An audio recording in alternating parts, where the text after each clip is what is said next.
പ്രാർത്ഥനയോടെ വിശ്വാസത്തോടെ ദൈവസന്നിധിയിൽ നിന്ന് മുന്നോട്ട് പോകാം. ഇത് അത്ഭുതത്തിന്റെ സമയമാണല്ലോ. കർത്താവ് നമുക്ക് വേണ്ടി ഒരുക്കി വെച്ചിരിക്കുന്ന വലിയ അത്ഭുതകരമായ പ്രവർത്തികൾക്കായി ഞാൻ ദൈവത്തെ സ്തുതിക്കുന്നു. ഇന്നും കർത്താവ് നമുക്ക് വേണ്ടി വൻ കാര്യങ്ങളെ ചെയ്യും. വലിയ പ്രവർത്തികളാൽ പരിശുദ്ധാത്മാവ് നിറയ്ക്കുന്ന ദൈവമാണല്ലോ. നമുക്ക് വേണ്ടി വലിയ കാര്യങ്ങളാൽ ദൈവം നിറയ്ക്കുന്നു. ഒരുമിച്ച് നമുക്ക് ദൈവസന്നിധിയിൽ ഇന്ന് വിശ്വാസത്തോടെ പ്രാർത്ഥനയോടെ തന്നെ ദൈവസന്നിധിയിൽ മുന്നോട്ട് പോകാം. ഇന്ന് കർത്താവിൽ വിശ്വസിക്കുന്ന ദൈവമക്കൾ എൻ്റെ കൂടെ ഇന്ന് വിശ്വാസത്താൽ എന്ന് പറഞ്ഞാട്ടെ. കാൽവരി ക്രൂശിൽ എൻ്റെ കർത്താവ് എൻ്റെ പാപത്തെയും എൻ്റെ ശാപത്തെയും തൻ്റെ ശരീരത്തിൽ വഹിച്ചതിനാൽ ഞാൻ പാപിയല്ല, ഞാൻ നീതിമാനും അനുഗ്രഹിക്കപ്പെട്ടവനുമാണ്. യഹോവ എൻ്റെ ഇടയനാകുന്നു, എനിക്കൊന്നിനും മുട്ടുണ്ടാകത്തില്ല. എൻ്റെ സഹായം മനുഷ്യനല്ല, ആകാശത്തെയും ഭൂമിയും ഉണ്ടാക്കിയ ദൈവത്തിൽ നിന്ന് വരുന്നു. എൻ്റെ രോഗത്തെയും എൻ്റെ ദാരിദ്ര്യത്തെയും കർത്താവ് ക്രൂശിൽ തൻ്റെ ശരീരത്തിൽ വഹിച്ചതിനാൽ രോഗത്തിനോ രോഗശക്തിക്കോ രോഗത്തിൻ്റെ ദുരാത്മാവിനോ എൻ്റെ മേൽ അവകാശം ഇല്ല. ജാതികളുടെ നടുവിൽ എൻ്റെ സന്തതികളെയും വംശങ്ങളുടെ മധ്യ എൻ്റെ പ്രജയെ മാറിയും. എൻ്റെ തലമുറകളെ കാണുന്നവരൊക്കെ പറയും, ഇത് യഹോവ അനുഗ്രഹിക്കപ്പെട്ട തലമുറ എന്ന് പറയും. ഞാനിത് കേൾക്കും. പാമ്പുകളെയും തേളുകളെയും ശത്രുവിൻ്റെ സകല ബലത്തെയും ചവിട്ടുവാൻ കർത്താവിൽ എനിക്ക് അധികാരമുണ്ട്. ഒന്നും ഒരിക്കലും ഒരു ദോഷവും എനിക്ക് വരുത്തുകയില്ല. ഭൂലോകത്തിന്റെ അറ്റത്തോളം പോയി സകല സൃഷ്ടിയോടും എന്ന് സുവിശേഷം പ്രസംഗിപ്പാനും, ബന്ധിതരെ മോചിപ്പിക്കുവാനും, പീഡിതനെ വിടുവിച്ചയക്കുവാനും, രോഗികളെ സൗഖ്യമാക്കുവാനും, ഭൂതങ്ങളെ പുറത്താക്കുവാനും, കുഷ്ഠരോഗിയെ ശുദ്ധമാക്കുവാനും, അത്ഭുതങ്ങളും അടയാളങ്ങളും എന്നിലൂടെ വരുവാനും, മരിച്ചതിനെ ഉയർപ്പിക്കുവാനും ദൈവം എന്നെ അഭിഷേകം ചെയ്തിരിക്കുന്നു. ആമേൻ. കർത്താവിന്റെ ശ്രേഷ്ഠകരമായ അഭിഷേകത്തിനായി ഞാൻ ദൈവത്തെ സ്തുതിക്കുന്നു. പരിശുദ്ധാത്മാവിന്റെ വീര്യപ്രവർത്തനങ്ങൾക്കായി ഞാൻ കർത്താവിനെ സ്തുതിക്കുന്നു. തുടർമാനമായി നമ്മൾ കർത്താവിന്റെ വചനം കേട്ടുവരുന്നല്ലോ. തുടർമാനമായി നമ്മൾ റോമർക്കെഴുതിയ ലേഖനം കേട്ടുവരുന്നല്ലോ. ഇന്ന് നമുക്ക് എന്ത് ചെയ്യാം? റോമർക്കെഴുതിയ ലേഖനത്തിന്റെ അകത്ത് പിന്നെയും കേൾക്കാം. ഇന്നലെ കേട്ട വചന ചിന്ത ഓർമ്മയുള്ള സഹോദരങ്ങൾ ആരെങ്കിലും ഉണ്ടെങ്കിൽ വേഗത്തിലൊന്ന് പറഞ്ഞാട്ടെ. എന്തിനെപ്പറ്റി നമ്മൾ ചിന്തിച്ചത്? എന്താണ് ചിന്താ വിഷയം? രാജ്യത്തിന്റെ പ്രത്യേക ഒരു സിസ്റ്റം ഉണ്ട്. രാജ്യത്തിന്റെ അനുരൂപമാകരുത്. ജഡത്തിന്റെ ആത്മാവിനെ ആമേൻ. നമ്മൾ ഇന്നലെ ഒത്തിരി കാര്യങ്ങൾ കേട്ടു. 2-3 എല്ലാം പറഞ്ഞ് കറക്റ്റാണ്. നമ്മൾ ജഡത്തെ അനുസരിക്കരുത്, ആത്മാവിനാൽ ജഡത്തിന്റെ പ്രവർത്തികളെ നമ്മൾ മരിപ്പിക്കണം എന്ന് കേൾക്കാൻ ഇടയായി തീർന്നു. അപ്പം പരിശുദ്ധാത്മാവിൽ വിശ്വസിക്കുന്ന ദൈവമക്കളെ, റോമർക്കെഴുതിയ ലേഖനം, പ്രത്യേകിച്ച് റോമാലേഖനം എന്നുള്ളത് ക്രിസ്തു യേശുവിൽ ഒരു വ്യക്തി എങ്ങനെ ജീവിക്കണം, ആരാണ് എന്ന് നമ്മളെ പരിചയപ്പെടുത്തുന്ന ഒരു പുസ്തകമാണ് റോമർക്കെഴുതിയ ലേഖനം. തുടർച്ചയായിട്ട് നമ്മൾ റോമാലേഖനം ധ്യാനിച്ചു വരുന്നു. ഇന്നും കർത്താവിന്റെ കൃപയാൽ റോമർക്കെഴുതിയ ലേഖനം ധ്യാനിക്കുവാൻ സ്വർഗം കൃപ തന്നല്ലോ. ഞാനൊരു സാക്ഷ്യം നിങ്ങളുടെ നടുവിൽ ഇന്ന് കേൾപ്പിക്കുവാൻ ആഗ്രഹിക്കുന്നു. നിങ്ങൾക്കത് കേൾക്കുവാൻ കഴിയുന്നുണ്ടെങ്കിൽ ജസ്റ്റ് നിങ്ങൾ പറയണം. സാക്ഷ്യം കേട്ടതിന് ശേഷം നമുക്കിന്ന് നമ്മുടെ പ്രയർ ലൈനിൽ അയക്കപ്പെട്ട ഒരു സാക്ഷ്യമാണ്. അത് കർത്താവിന്റെ നാമത്തിൽ ഇന്ന് നമുക്കത് കേൾക്കാം. കേൾക്കാൻ പറ്റുന്നുണ്ടോ? ജസ്റ്റ് ഞാനൊന്ന് പ്ലേ ചെയ്യാം. സഹോദരി ഇന്നത്തുണ്ടോ, ഈ പ്രയറിലുണ്ടോ എങ്കിൽ ഒന്ന് പ്രതികരിക്കണം. എങ്കിൽ നമുക്ക് ലൈവായിട്ട് തന്നെ ആ സാക്ഷ്യം കേൾക്കാൻ പറ്റുന്നുണ്ടോ? ഞാൻ ട്രിവാൻഡ്രത്തിൽ നിന്നാണ്. കേൾക്കാൻ പറ്റുന്നുണ്ടോ? കേൾക്കാൻ പറ്റുന്നുണ്ട്. ഈ സാക്ഷി അയച്ചെന്ന സഹോദരി ഉണ്ടെങ്കിൽ ഒന്ന് പറയണേ.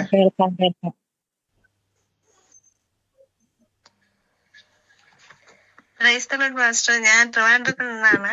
എനിക്കൊരു സാക്ഷി പറയാനുണ്ട്. ഞാൻ 10 വർഷമായി വാതരോഗം മുഖാന്തരം നടക്കാൻ വളരെ വിഷമപ്പെടുമായിരുന്നു. ആയുർവേദത്തിലും അലോപ്പതിയിലും ഹോമിയിലും എല്ലാം ചികിത്സിച്ചെങ്കിലും എനിക്ക് ഒരു മാറ്റവും ഉണ്ടായില്ല. രാവിലെ എണീറ്റ് കാല് തറയിൽ തൊടാൻ പറ്റില്ല. ഞാൻ കാല് തറയിൽ തൊടണമെങ്കിൽ എന്റെ കാലിൽ എന്തെങ്കിലും, കാലിന്റെ അടിയിൽ വെച്ച് എന്തെങ്കിലും ഉരുട്ടിയല്ലാതെ, എന്തെങ്കിലും റോള് പോലത്തെ ഉരുട്ടിയല്ലാതെ കാല് തറയിൽ തൊടാൻ പോലും പറ്റാതെ അവസ്ഥയിൽ ഞാൻ വളരെ ദുഃഖത്തിലായിരുന്നു. കഴിഞ്ഞ ദിവസം പാസ്റ്റർ പറഞ്ഞു, യേശു ക്രൂശിൽ മുറിവേറ്റ് കിടക്കുന്നത് നിങ്ങൾ കണ്ടുകൊണ്ട് പ്രാർത്ഥിക്കാൻ പറഞ്ഞിരുന്നു. ഞാൻ ആ സമയത്ത് ഞാൻ നടക്കാൻ വേണ്ടിയാണല്ലോ കാലിൽ മുറിവേറ്റ് എന്ന് പ്രാർത്ഥിക്കുകയും യേശുവിന്റെ രക്തം എന്റെ കാലിൽ വീഴുന്നതായിട്ട് എനിക്ക് തോന്നുകയും ചെയ്തു. ഉടനെ എന്റെ കാലിൽ നിന്ന് എന്തോ പോകുന്നതായിട്ട് എനിക്ക് തോന്നി. എനിക്ക് പൂർണ്ണ സൗഖ്യം കിട്ടി. ആമേൻ. ഈ സാക്ഷ്യം പറഞ്ഞ സഹോദരി ഇപ്പൊ സൂമിലുണ്ടോ അതോ യൂട്യൂബിൽ? ഉണ്ട്. സിസ്റ്റർ ഇതിനകത്തുണ്ട്. പലപ്പോഴും കാരണം വെച്ചാൽ പല ആളുകളും യൂട്യൂബിലും കാണുന്നതുകൊണ്ടാണ് ഇപ്പൊ സഹോദരി ഇതിനകത്തുണ്ട്. അപ്പൊ ഞാൻ ആ സാക്ഷ്യം കേട്ടപ്പം കർത്താവിന്റെ കൃപയാല് എനിക്ക് സന്തോഷം തോന്നിയൊരു കാര്യം എന്ന് വെച്ചാല്, കൃപയാൽ ആ സഹോദരി, സിസ്റ്റർ കേൾക്കുന്നുണ്ടോ? കേൾക്കുന്നുണ്ട്. സിസ്റ്റർ പറഞ്ഞൊരു കാര്യമുണ്ട്. 10 വർഷമായിട്ട് സിസ്റ്റർ ഈ ബുദ്ധിമുട്ടായിരുന്നു കാലിനല്ലേ? ആ 10 വർഷമായിട്ട് നടക്കാൻ നടക്കാൻ വയ്യാതെ ഞാൻ ഭയങ്കര ബുദ്ധിമുട്ടാണ്. പള്ളിയിൽ പോകുമ്പോഴെല്ലാം ഞാൻ വേദനയോടെയാണ് പോകുന്നത്. 10 വർഷമായിട്ട് സിസ്റ്റർക്ക് വാദത്തിന്റെ ബുദ്ധിമുട്ടായിരുന്നു. ഇപ്പൊ കേട്ടതുപോലെ തന്നെ കാല് നിലത്ത് കുത്താൻ മേലായിരുന്നു. അങ്ങനത്തെ ഒരു ബുദ്ധിമുട്ടിലായിരുന്നു, വേദന കൊണ്ടല്ലേ? ആ വേദന ഉണ്ട്.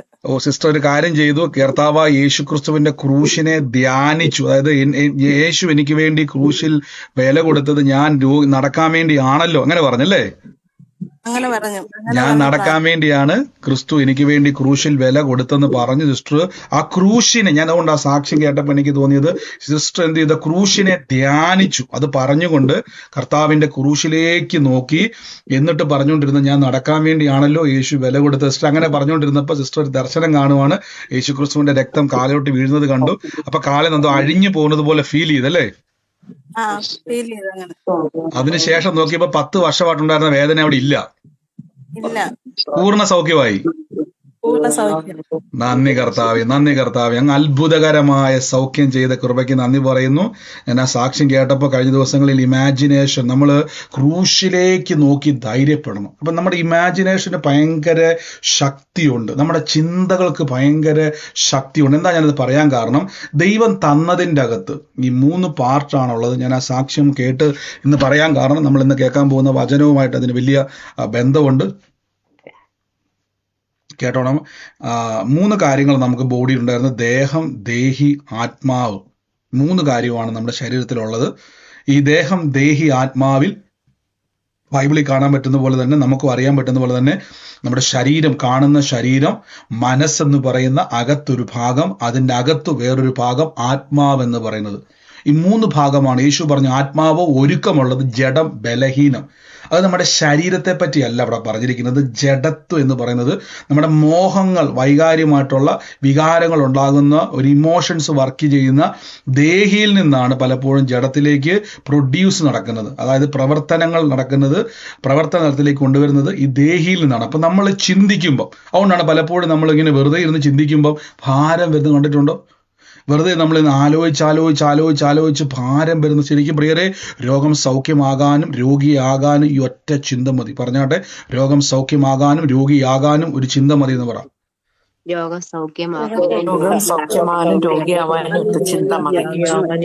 ഇനി ശ്രദ്ധിച്ചോളാം, ഇനി നിങ്ങൾ ശ്രദ്ധിച്ചോളാം. അപ്പൊ നമ്മുടെ ചിന്തകൾ എന്ന് പറയുന്നത് കോട്ടകൾ കയറുന്ന സ്ഥലമാണ്. ഇത് ഇടിച്ചു കളയണം. സഹോദരി എന്ത് ചെയ്തു? 10 വർഷമായിട്ടുണ്ടായിരുന്ന ആ വാദത്തിന്റെ രോഗമായിരുന്നു. സഹോദരി എന്ത് ചെയ്തു? യേശുവിന്റെ നാമത്തിൽ ധ്യാനിച്ചു. യേശുവിന്റെ ക്രൂശിലോട്ട് നോക്കി ആ വേദനയ്ക്കകത്ത് നിന്നുകൊണ്ട്, കർത്താവ് എനിക്ക് വേണ്ടിയാണല്ലോ ക്രൂശിൽ വില കൊടുത്ത്, ഞാൻ നടക്കാൻ വേണ്ടിയാണല്ലോ യേശു ക്രിസ്തു വില കൊടുത്തെന്ന് പറഞ്ഞപ്പോൾ കർത്താവിന്റെ സൗഖ്യം ശരീരത്തിലേക്ക് വ്യാപരിച്ചു. ആമേൻ. നമുക്ക് ഒരുമിച്ച് ഇന്ന് പ്രാർത്ഥനയോടെ തന്നെ പോകാം. God bless you sister. കർത്താവ് അനുഗ്രഹിക്കട്ടെ. ഈ സാക്ഷ്യം അനേകരോട് പറയണം. അനേകർ യേശുവിലേക്ക് വരുവാൻ ദൈവം ഈ സാക്ഷ്യങ്ങളെ മുഖാന്തിരം ആക്കും. ആമേൻ. ഇന്നത്തെ അനുഗ്രഹത്തിനായിട്ട് ഞാനൊരു വാക്യം വേഗത്തിൽ തന്നെ വായിക്കാം. അതിനായിട്ട് നമുക്ക് വീണ്ടും റോമർക്ക് എഴുതിയ ലേഖനത്തിൻ്റെ അകത്തെ ചില ഭാഗങ്ങളിലേക്ക് ഒന്ന് പോകാം. റോമർക്ക് എഴുതിയ ലേഖനം നിങ്ങൾക്ക് അവിടെ കാണാൻ പറ്റുന്നുണ്ടെന്ന് ഞാൻ വിശ്വസിക്കുന്നു. റോമ ലേഖനത്തിൻ്റെ അകത്ത് അതിൻ്റെ 8-ാം അധ്യായത്തിൻ്റെ 26-ാമത്തെ വാക്യമാണ് ഞാൻ വായിക്കാൻ വേണ്ടി പോകുന്നത്. റോമർക്ക് എഴുതിയ ലേഖനം 8-ാം അധ്യായത്തിൻ്റെ 26-ാമത്തെ വാക്യത്തിൽ നിങ്ങളിവിടെ കാണാൻ പറ്റുന്നുണ്ടല്ലോ. ആവണ്ണം തന്നെ നമ്മൾ ഇത്രയും നേരം പറഞ്ഞു വന്നത് ആത്മാവെന്ന ആദ്യ ദാനം നമ്മുടെ ശരീരത്തിന്, ഇത്രയും നമ്മൾ ഇന്നലെ കേട്ടായിരുന്നല്ലേ? കർത്താവിൽ വീണ്ടെടുപ്പുണ്ടെന്നും കർത്താവിൽ നമ്മൾ മക്കളാണെന്നും അവകാശിയാണെന്നും നീ ഭയപ്പെടേണ്ട ദാസനല്ല. ഇതെല്ലാം ജഡത്തിൻ്റെ ഈ ഒരു ഭയങ്കര യുദ്ധം നടക്കും നമ്മളിൽ തന്നെ. നമ്മൾ ജീവിക്കുന്നത് ഒരു സാധാരണ ലോകത്തിലാണ് അല്ലെ? ഒരേ സമയം നമ്മൾ സാധാരണ ലോകത്തിലുമാണ്, അതേ സമയം നമ്മൾ ദൈവരാജ്യത്തിലുമാണ്. ഈ ഒരു ഭയങ്കര യുദ്ധം നമ്മൾ നടക്കുന്നുണ്ട് അല്ലേ?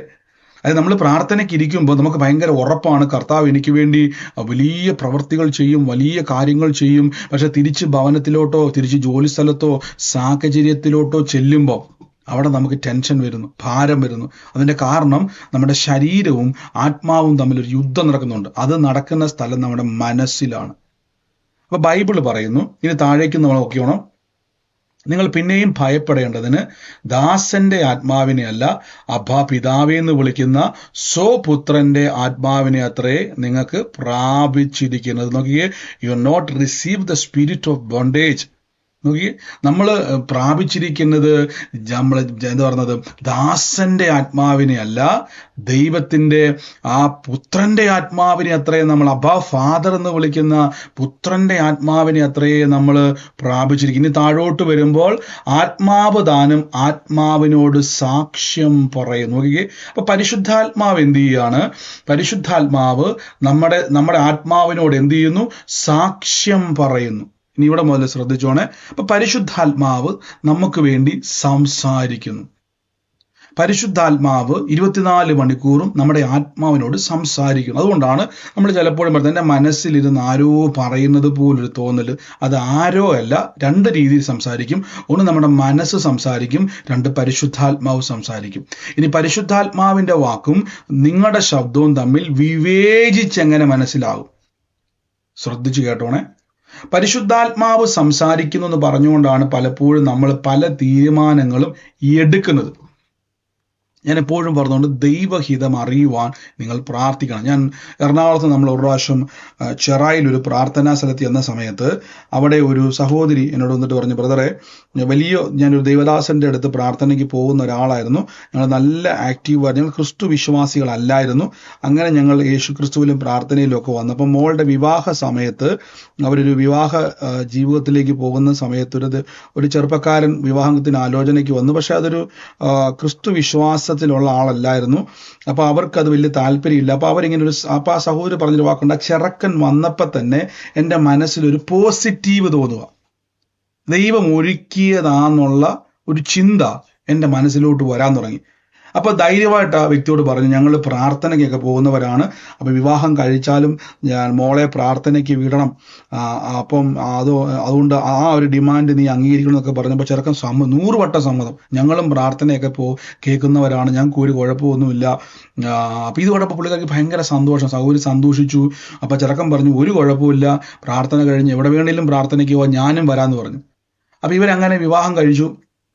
വിവാഹം കഴിച്ചതിൻ്റെ പിറ്റേ മാസത്തിൽ ഈ മകള് ചോദിച്ചു, ഞാൻ ഇവിടെ ഒരു പ്രാർത്ഥന നമുക്ക് പോലെ, എന്ത് പ്രാർത്ഥന, ഏത് പ്രാർത്ഥന, ആരുടെ പ്രാർത്ഥന? കണ്ടോ, ദേഷ്യപ്പെടാൻ തുടങ്ങി. ഒരു പ്രാർത്ഥനയ്ക്കും പോകണ്ട, ഞങ്ങൾക്ക് ഒന്നും താല്പര്യമൊന്നുമില്ല. പെട്ടെന്ന് ഇയാളുടെ സ്വഭാവമൊക്കെ മാറി. അപ്പൊ ഈ വ്യക്തിയോട് പറയുകയാണ്, ബ്രദറെ, എനിക്ക് വ്യക്തമായി എൻ്റെ മനസ്സ് പറഞ്ഞതാണല്ലോ, ഇത് ദൈവത്തെ എൻ്റെ അതുപോലെ എനിക്ക് പോസിറ്റീവായിട്ട് തോന്നിയത് കൊണ്ട് ബ്രദറെ ഞാൻ അയാളോട് സംസാരിച്ചതും അയാൾ അതേപോലെ ഞങ്ങൾക്ക് പോസിറ്റീവ് ആകുന്ന രീതിയിൽ ഞങ്ങളോട് സംസാരിച്ചു, എല്ലാം കറക്റ്റായിരുന്നു ബ്രദറെ. യഥാർത്ഥത്തിൽ സംസാരിച്ചത് പരിശുദ്ധാത്മാവായിരുന്നോ? ആണോ അല്ലയോ? അല്ല അല്ല അല്ല അല്ല. ഇവിടെ ശ്രദ്ധിച്ചോണം, നമ്മൾ എടുക്കുന്ന പല തീരുമാനങ്ങളും ദൈവത്തെ നാണോ എന്ന് നിങ്ങൾ എപ്പോഴും പരിശോധിക്കണം. നമ്മുടെ മനസ്സിനൊരു പ്രത്യേകതയുണ്ട്. ഇന്നലകളിൽ ദൈവികമായ ഒരു എക്സ്പീരിയൻസ് ഉണ്ടായിട്ടുള്ളത് കൊണ്ട്, അല്ലെങ്കിൽ നിങ്ങൾക്കൊരു ദൈവിക സ്പർശനം ഉള്ളത് കൊണ്ട് നമുക്ക് ചിലപ്പോൾ നമ്മുടെ മനസ്സ് ആക്ട് ചെയ്യും, ഒരു സ്പിരിച്വൽ മൈൻഡിലേക്ക് നമ്മളെ ആക്ട് ചെയ്യും. ഞാൻ പറഞ്ഞല്ലോ, മനസ്സിന് ഒത്തിരി പ്രവൃത്തിയുണ്ട്, മനസ്സിന് ഒത്തിരി പ്രത്യേകതകളുണ്ട്, നമ്മൾ ചിന്തിക്കുന്നതിലും അപ്പുറമാണ് മനസ്സ്. ഇത് ആക്ട് ചെയ്യും. ഇത് പരിശുദ്ധാത്മാവിന്റെ ശബ്ദം പോലെ നമ്മളിൽ ആക്ട് ചെയ്യും. ശ്രദ്ധിച്ചോണം, ഇവിടെ നമുക്ക് എങ്ങനെ വിവേചിക്കുവാൻ കഴിയും? നോക്കിക്കേ, അടുത്തത് 1ാമത് പറയുന്നു, ആത്മാവ് താൻ നമ്മുടെ ആത്മാവിനോട് സാക്ഷ്യം പറയുന്നു. എനിക്ക് പലപ്പോഴും അറിയാം, പല ദൈവമക്കളുടെയും വിശ്വാസികളുടെയും ജീവിതത്തിൽ പല തലമുറകളുടെയും വിവാഹ ബന്ധത്തോട് ബന്ധപ്പെട്ട്, പല ബിസിനസ്സുമായി ബന്ധപ്പെട്ട്, പല തീരുമാനങ്ങളുമായി ബന്ധപ്പെട്ട് നിങ്ങൾ വിശ്വാസത്താൽ സ്റ്റെപ്പ് എടുത്തു വെച്ചു, പക്ഷെ നിരാശകൾ സംഭവിക്കേണ്ടി വന്നു, തകർച്ചകളിലേക്ക് പോകേണ്ടി വന്നു. അന്ന് തുടങ്ങിയത് ഭയങ്കര സന്തോഷത്തിലാണ്, പക്ഷെ പിന്നീട് അപ്പം നിങ്ങൾ തന്നെ ബ്രദറെ, അന്ന് ഞാൻ പ്രാർത്ഥിച്ചപ്പോൾ എൻ്റെ മനസ്സ് അതുപോലെ എനിക്ക് ഹൃദയത്തിൽ ഇടപെട്ടതാണല്ലോ. ഒരു കാര്യം ശ്രദ്ധിക്കുക, നിങ്ങൾക്കൊരു കാര്യം ദൈവഹിതം മനസ്സിലാക്കുന്നില്ല എങ്കിൽ ദൈവം സംസാരിക്കുന്ന ദൈവദാസന്മാരുടെ അടുക്കൽ പോയി മസ്റ്റായിട്ട് നിങ്ങൾ ദൈവഹിതം ചോദിക്കുന്നവരാകണം. ദൈവഹിതം നിങ്ങൾ അറിയണം. പക്ഷെ ഇത് പോയി ഇപ്പം ആളുകൾ ഒരു പ്രവചനത്തിന്റെ ലഹരിയിലായിട്ട് അടിമപ്പെട്ടു പോയി. അതാണ് ഇപ്പോഴത്തെ ജനറേഷൻ സംഭവം. അത് പലരുടെയും പ്രോത്സാഹനത്തിന്റെയും കുഴപ്പമാണ്. ശ്രദ്ധിച്ചോണം, നമുക്ക് എങ്ങനെയാണ് ദൈവഹിതങ്ങളെ തിരിച്ചറിയാൻ കഴിയുന്നത്? അടുത്തത് നമ്മൾ കേട്ടു, ഇത് ഇവിടെ വന്ന് നോക്കുകയാണ്, ആത്മാവ് താൻ നമ്മുടെ ആത്മാവിനോട് സാക്ഷ്യം പറയുന്നു. ഇത് നമ്മൾ ഇന്നലെ കേട്ടു. ഇത് നേരെ താഴേക്ക് വരുമ്പോഴേക്കും ഇനി 26 മുതൽ വായിക്കുവാണേ, ആവണ്ണം തന്നെ ആത്മാവ് നമ്മുടെ ബലഹീനതയിൽ നമുക്ക് തുണ നിൽക്കും. നിങ്ങൾക്ക് അവിടെ ഇംഗ്ലീഷിലും മലയാളത്തിലും അവിടെ കാണാൻ പറ്റും. ചിലരെ ചോദിച്ചായിരുന്നുകൊണ്ട് ഞാനത് കാണിക്കുന്നു. അവിടെ ആത്മാവ് നമ്മുടെ ബലഹീനതയിൽ നമ്മളെ സഹായിക്കുന്നു. Holy Spirit help us in our weakness അല്ലെങ്കിൽ ഇൻഫിമിറ്റീസ്. പരിശുദ്ധാത്മാവ് നമ്മളെ എന്ത് ചെയ്യും? നമുക്ക് ബലഹീനതയുണ്ട്. അതാ ഞാൻ എന്താണ് ഈ ബലഹീനത എന്ന് ഉദ്ദേശിക്കുന്നത് വെച്ച് കഴിഞ്ഞാൽ, നമ്മൾ ഉദ്ദേശിക്കുന്ന നമുക്ക് പലപ്പോഴും ചില കാര്യങ്ങളെ അറിയാൻ കഴിയുന്നില്ല. ഞാൻ പറഞ്ഞല്ലോ അതെന്തുകൊണ്ടാണെന്ന് വെച്ച് കഴിഞ്ഞാൽ, നമ്മൾ ജീവിക്കുന്നത് ഒരു ജഡത്തിലാണ്. ജഡ മനസ്സ് നമുക്കുണ്ട്. ജഡികമായിട്ടുള്ള തീരുമാനങ്ങളിലൂടെ കടന്നു പോകുന്ന ലോകവുമായിട്ട് അനുരൂപനാകാൻ സാധ്യതയുള്ള ഒരു മനസ്സ് നമുക്കുണ്ട്. അപ്പം ഇങ്ങനെ ഒരു മനസ്സ് നമുക്കുള്ളത് കൊണ്ട് നമ്മൾ പലപ്പോഴും പ്രാർത്ഥിക്കാൻ വേണ്ടി ഇരിക്കുമ്പോഴും ഇത് ഭയങ്കര ആക്റ്റീവായിട്ട് നിൽക്കും. ഏതാ നമ്മുടെ ഈ ജഡ മനസ്സ് ഭയങ്കര ആക്റ്റീവായിട്ട് എപ്പോഴും നിൽക്കും. അപ്പം ഇതിങ്ങനെ നിൽക്കുന്നത് കൊണ്ട് എന്താ അവിടെ സംഭവിക്കുന്നത് വെച്ച് കഴിഞ്ഞാൽ, നമുക്ക് ദൈവഹിതത്തെ യഥാർത്ഥത്തിൽ തിരിച്ചറിയുവാൻ, അതാണ് ഞാൻ പറഞ്ഞത് ഇൻഫിമിറ്റി എന്നുള്ള വാക്ക്, ബലഹീനത അല്ലെങ്കിൽ ഒരു കാര്യത്തെ പറ്റിയുള്ള അജ്ഞത. നമ്മൾ ബ്രദർ എനിക്ക് ആ കുറവുണ്ട്. എന്തായാലും പറയാൻ കാരണം, നമുക്ക് ആ ഒരു കാര്യം ചെയ്യാൻ വേണ്ടി ചെല്ലുമ്പോൾ ഇതൊന്ന് ചെയ്യാവോ, അയ്യോ സഹോദര അല്ലെങ്കിൽ ബ്രദർ എനിക്ക് അതിനുള്ള കഴിവില്ല, എനിക്കത് ചെയ്യാനുള്ള കപ്പാസിറ്റി ഇല്ല. അതിൻ്റെ അർത്ഥം എന്തുവാ? എന്തോ ഒരു ആ കാര്യത്തെ കംപ്ലീറ്റ് ആക്കാൻ കഴിയാത്ത ഒരു കുറവ്. ഇതേപോലെ നമ്മുടെ ജഡത്തില് മാനുഷികമായിട്ട് നമുക്കൊരു കാര്യത്തെ കൈകാര്യം ചെയ്യാൻ കഴിയത്തില്ല. ഇപ്പൊ ഞാൻ പെട്ടെന്ന് മനസ്സിലാക്കാൻ വേണ്ടി പറയാം. അപ്പോസ്തലന്മാര് പത്രോസ് ശ്ലീഹായും യോഹന്നാൻ ശ്ലീഹായും കൂടെ 9-ാം മണി നേരത്ത് പ്രാർത്ഥിക്കാൻ വേണ്ടി പോയ സമയത്ത് ജന്മനാ മുടന്തനായ ഒരു മനുഷ്യൻ. അപ്പൊ ഈ ജന്മനാ മുടന്തനായ വ്യക്തിക്ക് സ്വന്തമായിട്ട് നടക്കാൻ പറ്റത്തില്ല, അല്ലേ? 38 സംവത്സരമായിട്ട് ആ ഒരു കുളത്തില് സൗഖ്യത്തിന് വേണ്ടി കാത്തിരിക്കുന്ന ഒരു തളർവാദ രോഗിയെ കാണാൻ പറ്റും. ഇത് രണ്ടും നോക്കിക്കോണേ. ഇവർക്ക് ഒരാൾക്ക് സ്വന്തമായിട്ട് നടക്കാൻ പറ്റത്തില്ല. ഒരാൾ കിടപ്പ് രോഗിയാ, മറ്റേയാൾ മുടന്തായിട്ടിരിക്കുക. അപ്പൊ ഈ വ്യക്തികൾക്ക് രണ്ടുപേർക്ക് ഒരു കുറവുണ്ട്. എന്താ അവരുടെ കുറവെന്ന് വെച്ചാൽ, സാധാരണ മനുഷ്യരെ പോലെ ഇവർക്ക് ശരീരത്തിൽ എന്ത് ചെയ്യാൻ പറ്റത്തില്ല, നടക്കാനോ ഓടാനോ ചാടാനോ എണീക്കാനോ കഴിയത്തില്ല. ഇത് ഇവരുടെ ഒരു കുറവാണ്, ഇവരുടെ ബലഹീനതയാണ്. രണ്ട് ബലഹീനതയുണ്ട്, ഒന്ന് മനസ്സിന്റെ, ശരീരത്തിന്റെ. അപ്പൊ ഇത് നിൽക്കുമ്പോൾ ഇവർക്ക് എല്ലാവരും ചെയ്തതുപോലെ ചെയ്യുവാൻ കഴിയത്തില്ല. അപ്പൊ ഇവർക്ക് പരിമിതികളുണ്ട്, ഇവർക്ക് ലിമിറ്റേഷൻ ഉണ്ട്. ഇതേപോലെ നമ്മുടെ ജഡത്തില്, നമ്മുടെ മാനുഷിക ബുദ്ധിയില് നമുക്ക് ബ്രെയിൻ അഥവാ നമ്മൾ പഠിച്ചു കേട്ട് അറിഞ്ഞ് തൊട്ട് രുചിക്കുന്ന ഈ ബുദ്ധിക്ക് ഒത്തിരി ലിമിറ്റേഷൻ ഉണ്ട്. അപ്പൊ ഈ ലിമിറ്റേഷൻ്റെ അകത്തിരുന്നുകൊണ്ട് നമ്മൾ പ്രാർത്ഥിക്കുമ്പോൾ നമുക്ക് എന്ത് സംഭവിക്കുന്നു വെച്ച് കഴിഞ്ഞാൽ, നമുക്കൊരിക്കലും യഥാർത്ഥമായിട്ടുള്ള ഒരു വിഷയത്തിന്റെ മറുപടിയിലേക്ക് മനുഷ്യന്റെ ബുദ്ധിക്ക് എത്താൻ കഴിയത്തില്ല. ഇപ്പൊ മുടന്തനായിരിക്കുന്ന ഒരു മനുഷ്യനെ കാണുമ്പോൾ അയാളുടെ കാലിങ്ങനെ കാല് വളഞ്ഞിരിക്കുക. നിങ്ങൾ അവിടെ പോയിരുന്നൊരു കുഴമ്പിട്ട് തൂത്ത് ചൂട് പിടിച്ചാൽ ആ കാല് നേരെയാവോ? പറ. ഇല്ല. അയാൾക്ക് സർജറി ചെയ്താൽ നേരെയാകത്ത കാര്യം അദ്ദേഹത്തിന്റെ അസ്ഥി വളഞ്ഞിരിക്കുക. സർജറി ചെയ്താലും വളഞ്ഞ അസ്ഥി നേരെയാക്കാൻ പറ്റത്തില്ല. മറ്റേ ആള് സ്പൈനൽ കോഡൊക്കെ തകർന്ന് കിടപ്പ് രോഗിയായിട്ട് കിടക്കുമെന്ന് വിചാരിച്ചു. അപ്പൊ ഈ രണ്ടുപേരെയും മാനുഷിക ബുദ്ധിയിൽ നമുക്കൊന്നും ചെയ്യാൻ കഴിയത്തില്ല. അപ്പൊ മനുഷ്യന്റെ ബുദ്ധി അവിടെ കൊണ്ട് തീർന്നു.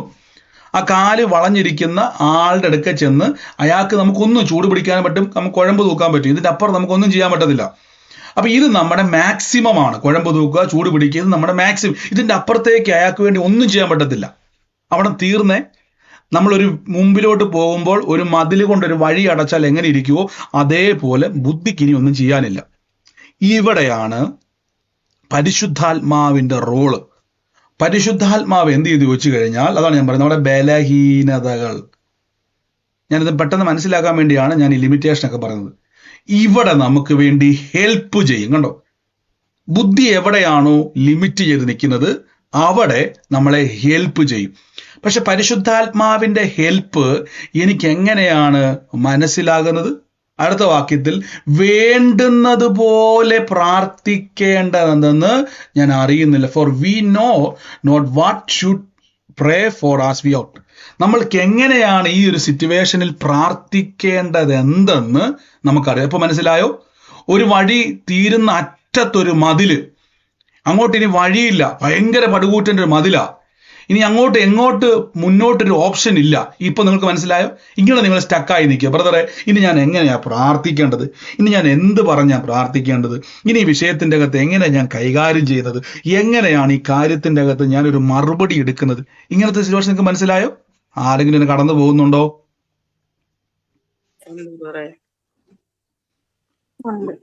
ഉം. ഉണ്ട് ബ്രദറെ, ഉണ്ട്. കേട്ടെ. അപ്പൊ നിങ്ങൾ മനസ്സിൽ വരുന്നതെല്ലാം അങ്ങ് പ്രാർത്ഥിക്കും. ഓടിപ്പോട്ടെ, മാറിപ്പോട്ടെ, ചാടിപ്പോട്ടെ എല്ലാം പറഞ്ഞ് പ്രാർത്ഥിക്കും. എപ്പോഴും ഓർത്തോണെ, മുമ്പിൽ മതിലാണ്. വളഞ്ഞിരിക്കുന്ന കാലയില് കുഴമ്പ് തൂത്ത്. ഇനി കുഴമ്പിനൊന്നും ചെയ്യാനില്ല, ചൂട് പിടിച്ചിട്ടൊന്നും ചെയ്യാനില്ല. ഇപ്പൊ നിങ്ങൾക്ക് മനസ്സിലായോ? ഇതാണ് അവസ്ഥ, ഇതാണ് നമ്മൾ നിൽക്കുന്നത്. അപ്പൊ ഇങ്ങനെ നിൽക്കുമ്പം, ഈ ഒരു പോയിന്റിൽ നിൽക്കുമ്പം നിങ്ങൾ ഇനി ഒന്നും ചെയ്യാൻ പോകരുത്. പകരം പരിശുദ്ധാത്മാവ് പറയുന്നു, വേണ്ടുന്നതുപോലെ. ഇപ്പൊ മനസ്സിലായോ? കുഴമ്പ് തൂത്തു, ചൂട് പിടിച്ചു, ഒന്നിട്ടും വളഞ്ഞിരിക്കുന്ന കാല് നേരെയാകുന്നില്ല. ഇനി അവിടെ എന്താണ് ചെയ്യേണ്ടത് നിങ്ങൾക്ക് ഇനി അറിയത്തില്ല. തോൽവി സമ്മതിച്ചു. അവിടെ എന്ത് ചെയ്യും? പ്രാർത്ഥിക്കണം. അപ്പൊ ഞാൻ ഇനി അവിടെ എന്ത് ചെയ്യണം? പ്രാർത്ഥിക്കണം. എന്താ ഞാൻ പ്രാർത്ഥിക്കേണ്ടത്? എന്താന്ന് നാം അറിയുന്നില്ല. ഇനി എങ്ങനെ പ്രാർത്ഥിക്കണം? ഈ സമയത്ത് എന്താണ് ഞാൻ പ്രാർത്ഥിക്കേണ്ടതെന്ന് അറിയുന്നില്ല. അവിടെ എന്ത് ചെയ്യുന്ന അറിയാവോ? പരിശുദ്ധാത്മാവ് ഉച്ചരിച്ചു കൂടാത്ത ഞരക്കങ്ങളാൽ നമുക്ക് വേണ്ടി പക്ഷം ചേർന്ന് വാദിക്കുന്നു. അതായത് മുമ്പിൽ ഒരു മതിലാണ്, ഇനി അങ്ങോട്ട് വഴിയില്ല. ആ റോഡ് എൻഡ് ആയിരിക്കുന്നു. ആ റോഡ് എന്തായിരിക്കുന്നു? തീർന്നിരിക്കുന്നു. ഇനി അവിടെ വഴിയില്ല. ഇങ്ങനെ നിൽക്കുന്ന ഒരു സമയത്ത് പരിശുദ്ധാത്മാവ് എന്ത് ചെയ്യുന്നു? അപ്പൊ പരിശുദ്ധാത്മാവിന്റെ പ്രത്യേകത എന്തുവാ? പരിശുദ്ധാത്മാവിന് നിങ്ങളുടെ അപ്പുറം, അതായത് ബിയോണ്ട് ദ ബൗണ്ടറി എന്ന് പറയുന്നത്, ഇതിന്റെ അപ്പുറത്തേക്കുള്ള കാര്യങ്ങളെ പോകാൻ പറ്റും. ബുദ്ധിക്കപ്പുറമായി സഞ്ചരിക്കുവാൻ കഴിയും. ബുദ്ധിക്കപ്പുറമായ കാര്യങ്ങളെ ചെയ്യാൻ പറ്റും. ബുദ്ധിക്കപ്പുറമായുള്ള പ്രവർത്തികളെ ചെയ്യാൻ പറ്റുന്നയാളാണ് പരിശുദ്ധാത്മാവ്. പക്ഷേ പരിശുദ്ധാത്മാവിനെ നാം അനുവദിക്കണം. ശ്രദ്ധിച്ചതിന്റെ കൂടെ പറഞ്ഞാട്ടെ, പരിശുദ്ധാത്മാവിനെ ഞാൻ അനുവദിക്കണമെന്ന് പറ.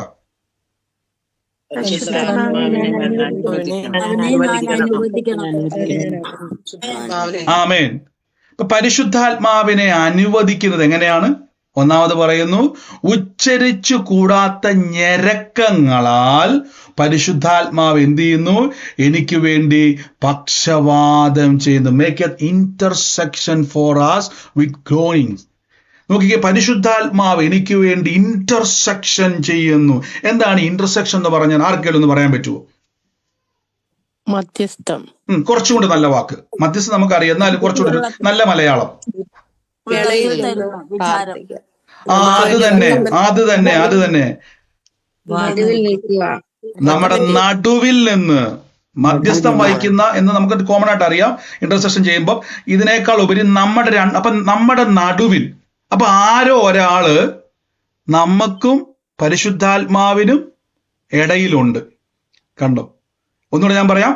പ്രാർത്ഥിക്കുന്ന സമയത്ത് നിങ്ങൾക്കും പരിശുദ്ധാത്മാവിനും അപ്പുറം ഒരാളുണ്ട്, ദൈവം. കണ്ടോ? അപ്പൊ നിങ്ങൾ പരിശുദ്ധാത്മാവിൽ പ്രാർത്ഥിക്കുമ്പോൾ പരിശുദ്ധാത്മാവ് നിങ്ങളുടെ അകത്തിരുന്നു കൊണ്ട് ദൈവസന്നിധിയിൽ ഇന്റർസെക്ഷൻ ചെയ്യുന്നു, മധ്യസ്ഥം വഹിക്കുന്നു, പക്ഷം ചേർന്ന് വാദിക്കുന്നു. കണ്ടോ?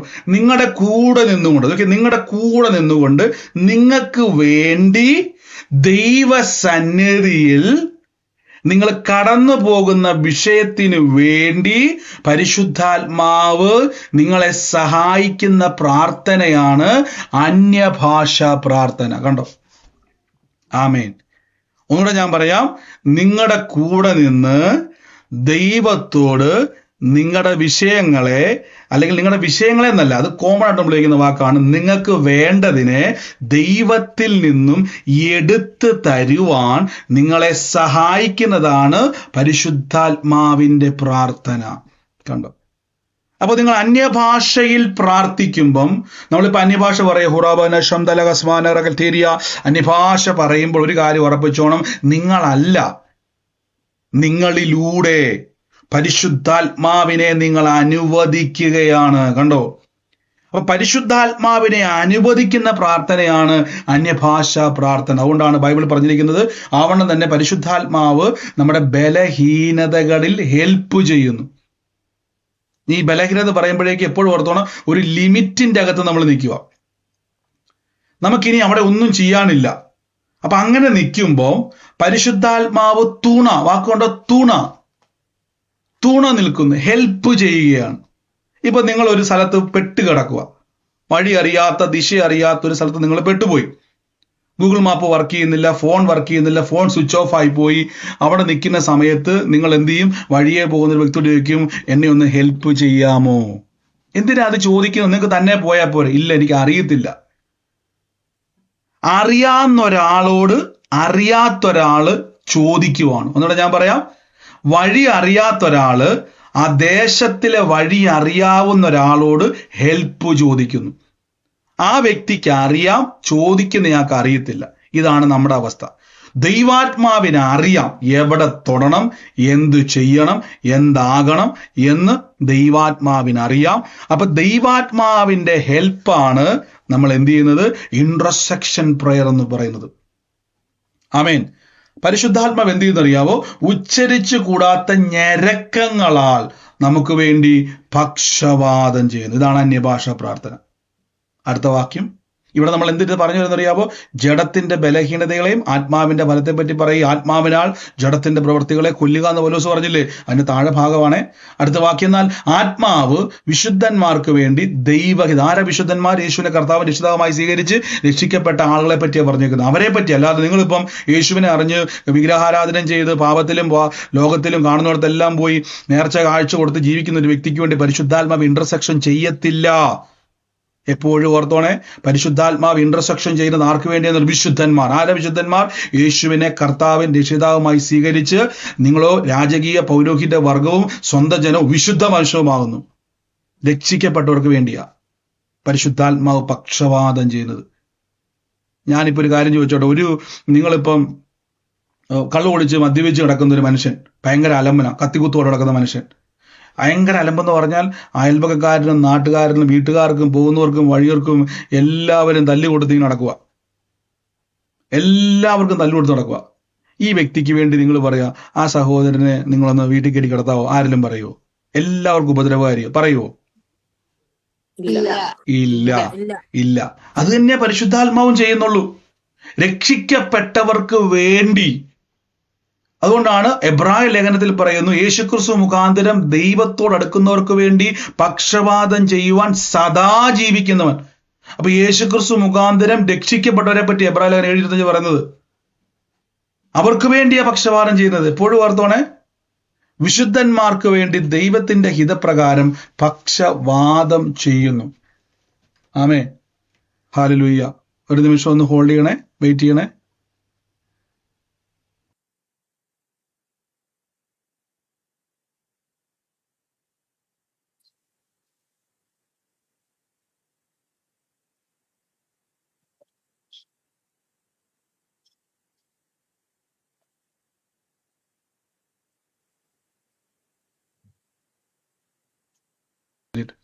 എപ്പോഴും നോക്കി. അപ്പൊ കർത്താവിന്റെ വചനം കേൾക്കുന്ന ഒരു വിശ്വാസി എപ്പോഴും ശ്രദ്ധിച്ചോണം, നിങ്ങളുടെ ജീവിതത്തിന്റെ അകത്ത് പരിശുദ്ധാത്മാവ് നമുക്ക് വേണ്ടി എന്ത് ചെയ്യുവാണ്? പക്ഷം ചേർന്ന്. ആർക്ക് വേണ്ടി? വിശുദ്ധന്മാർക്ക് വേണ്ടി. അടുത്ത വാക്യം ഇങ്ങനെ. അപ്പൊ പക്ഷപാതം ചെയ്തതുകൊണ്ട് ആത്മാവിന്റെ ഒരു ചിന്ത, ഇവിടെ നോക്കി, ആത്മാവിന്റെ ചിന്ത നമ്മുടെ ഹൃദയത്തിലേക്ക് വരുന്നു. കണ്ടോ? അപ്പൊ പരിശുദ്ധാത്മാവ് ഡൗൺലോഡ് ചെയ്യുന്നു. എന്റെ കൂടെ പറഞ്ഞാട്ടെ, പരിശുദ്ധാത്മാവ് ഡൗൺലോഡ് ചെയ്തു എന്ന് പറഞ്ഞു.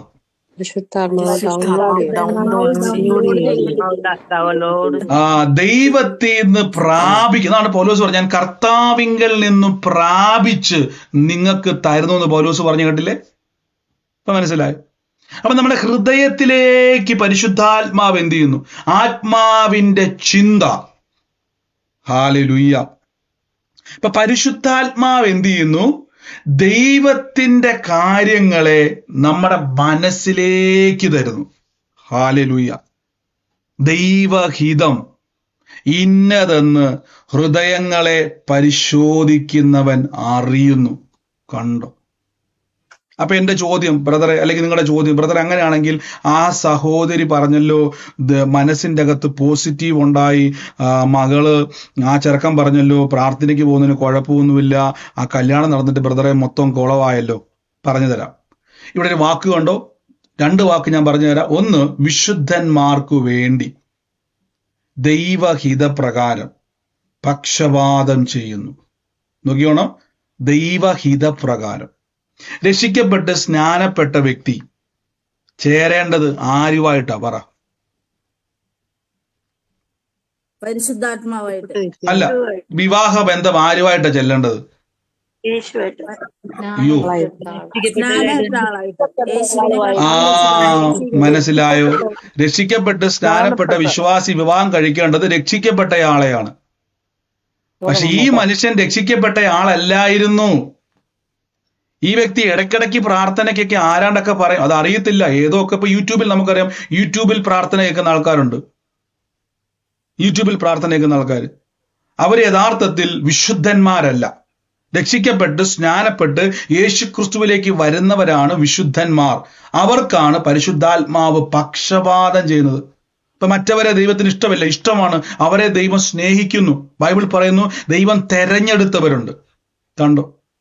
10-ാം വാക്യത്തിൽ യോഹന്നാൻ പറഞ്ഞു, എന്റെ ആടുകൾ എന്റെ ശബ്ദം കേൾക്കുന്നു, ഞാൻ അവയെ അറിയുന്നു, അവ എന്നെ അറിയുന്നു, അവ എന്നെ അനുഗമിക്കുന്നു.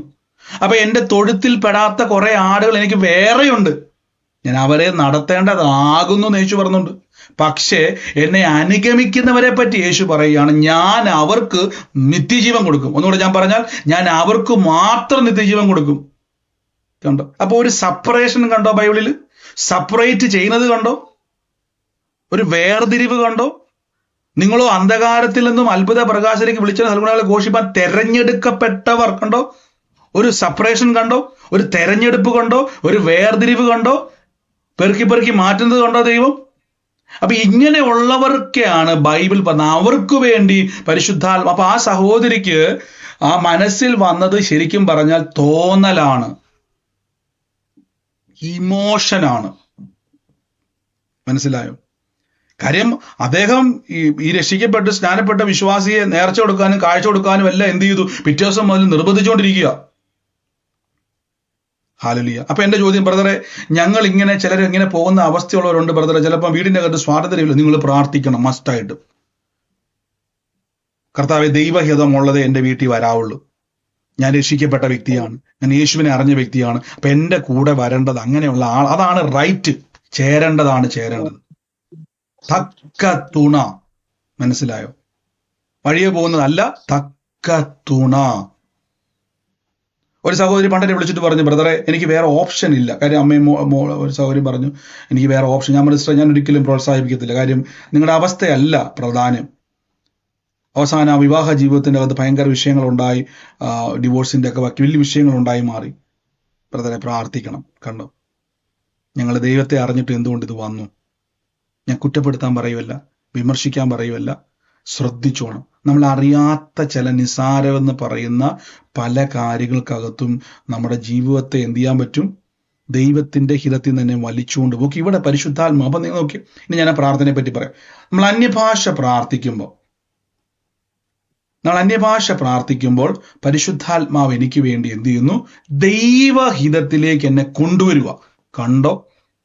അന്യഭാഷ പറയുമ്പോൾ ദൈവഹിതം എന്താണോ അതിലേക്ക് എന്നെ ടേൺ ചെയ്യിപ്പിക്കുക. ആമേൻ. ഇപ്പൊ മുമ്പോട്ടൊരു വഴി എനിക്കില്ല, ആ വഴി ബ്ലോക്കാണ്. ഇനി ഞാൻ പറയാം, ആ തളർവാദ രോഗിയായ മനുഷ്യൻ, അല്ലെങ്കിൽ എന്താ പറയുന്നത്, 38 വർഷമായിട്ട് സുന്ദരം എന്ന ദേവാലയ ശലോമോന്റെ മണ്ഡപത്തിന്റെ അവിടെ കിടക്കുന്ന ഒരു മനുഷ്യൻ, ആ വ്യക്തിക്ക് എന്ത് ചെയ്യാൻ കഴിയുന്നില്ല, നടക്കാൻ പറ്റുന്നില്ല. അദ്ദേഹം പറയുകയാണ്, ആരെങ്കിലും വെള്ളം കലക്കിയാൽ എന്നെ ഉന്തിക്കൊണ്ടിടാൻ വേണ്ടി ആരുമില്ല. ഉടനെ യേശു കണ്ട് ചോദിക്കുക, നിനക്ക് സൗഖ്യമാകുക മനസ്സുണ്ടോ? ആ ഉടനെ ഉണ്ട്. അപ്പൊ കർത്താവ് അവൻ പറയുകയാണ്, എന്നെ ഇറക്കാൻ ആരുമില്ല. കണ്ടോ? അവന്റെ മനസ്സിൽ എന്നെ ഇറക്കാൻ ആരുമില്ല. ഇതിന്റെ അപ്പുറത്തേക്ക് എനിക്ക് എന്റെ മനസ്സിൽ മൊത്തം വെള്ളത്തിൽ ഇറങ്ങിയാലാണ് വിടുതൽ. യേശു പറഞ്ഞു, കിടക്ക എടുത്ത് നടക്കുക. എന്തുകൊണ്ടാണ് യേശുവിന് ഇത് പറയാൻ പറ്റുന്നത്? യേശു ക്രിസ്തുവിന് സ്വർഗവുമായി ആക്സസ് ഉണ്ട്. ഇവന്റെ നടുവിനെ സൗഖ്യമാക്കി എണീപ്പിച്ച് നടത്തുവാനുള്ള ആക്സസ് സ്വർഗത്തിൽ നിന്ന്. മനസ്സിലായോ? ഡോക്ടർ പറഞ്ഞു കാണാൻ, എന്റെ സ്പൈനൽ കോഡിന് എന്തോ പ്രശ്നമുണ്ട്, ജന്മത്തിൽ നേരെയാകത്തില്ല.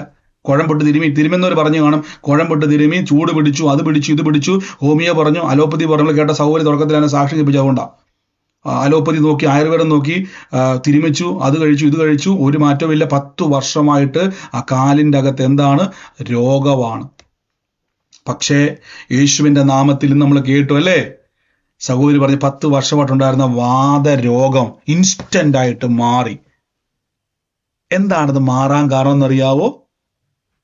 നമ്മുടെ ചിന്തയ്ക്കകത്ത് യേശുവിൻ്റെ ക്രൂശിനെ കൊണ്ടുവന്നു. ദൈവഹിതം എന്താ? യേശുവിൻ്റെ, സഹോദരി പറഞ്ഞ വാക്കെന്താണ്? ഞാൻ നടക്കാൻ വേണ്ടിയാണ് യേശു ക്രൂശി കയറിയത്. കണ്ടോ? ചിന്ത, ഒരു ചിന്തയാണ്. ബ്രദർ പ്രസംഗിച്ചപ്പോൾ ഒരു ചിന്ത കൊണ്ടുവന്നു. ഒരു നിമിഷം ഞാൻ അന്ന് പറഞ്ഞായിരുന്നല്ലോ, കണ്ണടയ്ക്കാൻ പറഞ്ഞായിരുന്നു അല്ലെ? കണ്ണടച്ചിട്ട് ഒന്ന് ഇമാജിൻ ചെയ്ത്, നിങ്ങളുടെ മുട്ടുവേദന യേശുവിൻ്റെ മുട്ടയിലുണ്ട്.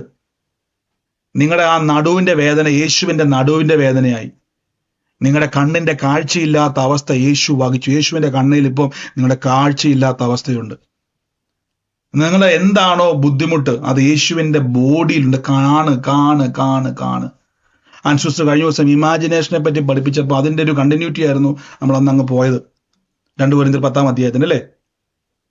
അപ്പൊ അന്ന് തന്നെ നമുക്കറിയാം, അന്ന് ആ മെസ്സേജ് ദൈവം തന്നപ്പോൾ തന്നെ ആ വുമൺസ് മീറ്റിങ്ങിന്റെ അകത്ത് തന്നെ ഡെലിവറൻസുകൾ സ്റ്റാർട്ട് ചെയ്യാൻ തുടങ്ങി. ഇമാജിനേഷന്റെ ആ ഡെലിവറൻസ് സ്റ്റാർട്ട് ചെയ്യാൻ തുടങ്ങി. ആമേൻ.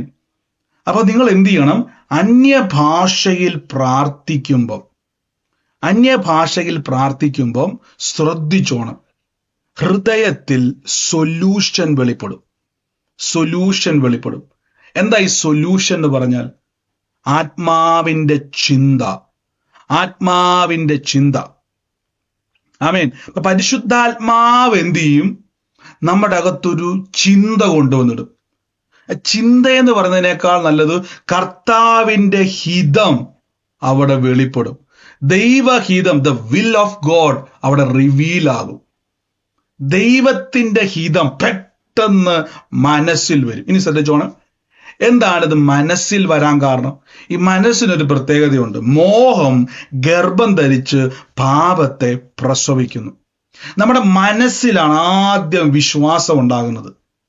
ഇവിടുന്നാണ് പ്രൊഡക്ഷൻ നടക്കുന്നത്. യേശുക്രിസ്തു പറഞ്ഞില്ലേ, വിശ്വസിക്കുന്നവരാൽ അടയാളം. ആദ്യം ഹൃദയത്തിലാണ് അത്ഭുതം നടക്കുന്നത്. പറഞ്ഞാട്ടെ, എൻ്റെ ഹൃദയത്തിലാണ് ആദ്യം അത്ഭുതം നടക്കുന്നവർ.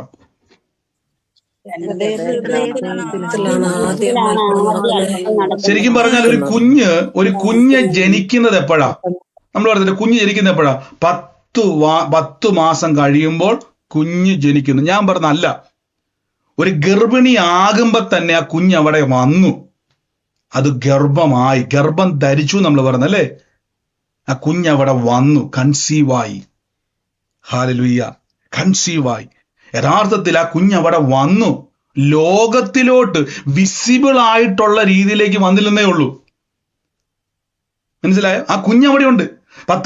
8-ാം മാസം പോയി സ്കാൻ ചെയ്യുമ്പോൾ പൂർണ്ണ വളർത്തി എത്തിയ ഒരു കുഞ്ഞുണ്ട്. ആണാണോ പെണ്ണാണെന്ന് അറിയാൻ പറ്റും. കണ്ണും മൂക്കും വായും എല്ലാം ഉള്ള കൊച്ച. പക്ഷെ മനുഷ്യന്റെ കണ്ണുകൊണ്ട് അത് കാണണമെങ്കിൽ പുറത്തു വരണം. കണ്ടോ? അപ്പൊ ആദ്യം ആ കുഞ്ഞ് എവിടെയാ വന്നത്? ഉദരത്തിൽ ജനിച്ചു. ഇതേപോലെ നിങ്ങളുടെ അത്ഭുതം ആദ്യം ജനിക്കുന്നത് ഹൃദയത്തിലാണ്. ഇവിടുന്നാണ് വിസിബിൾ ലോകത്തിലേക്ക് ഇറങ്ങി വരുന്നത്.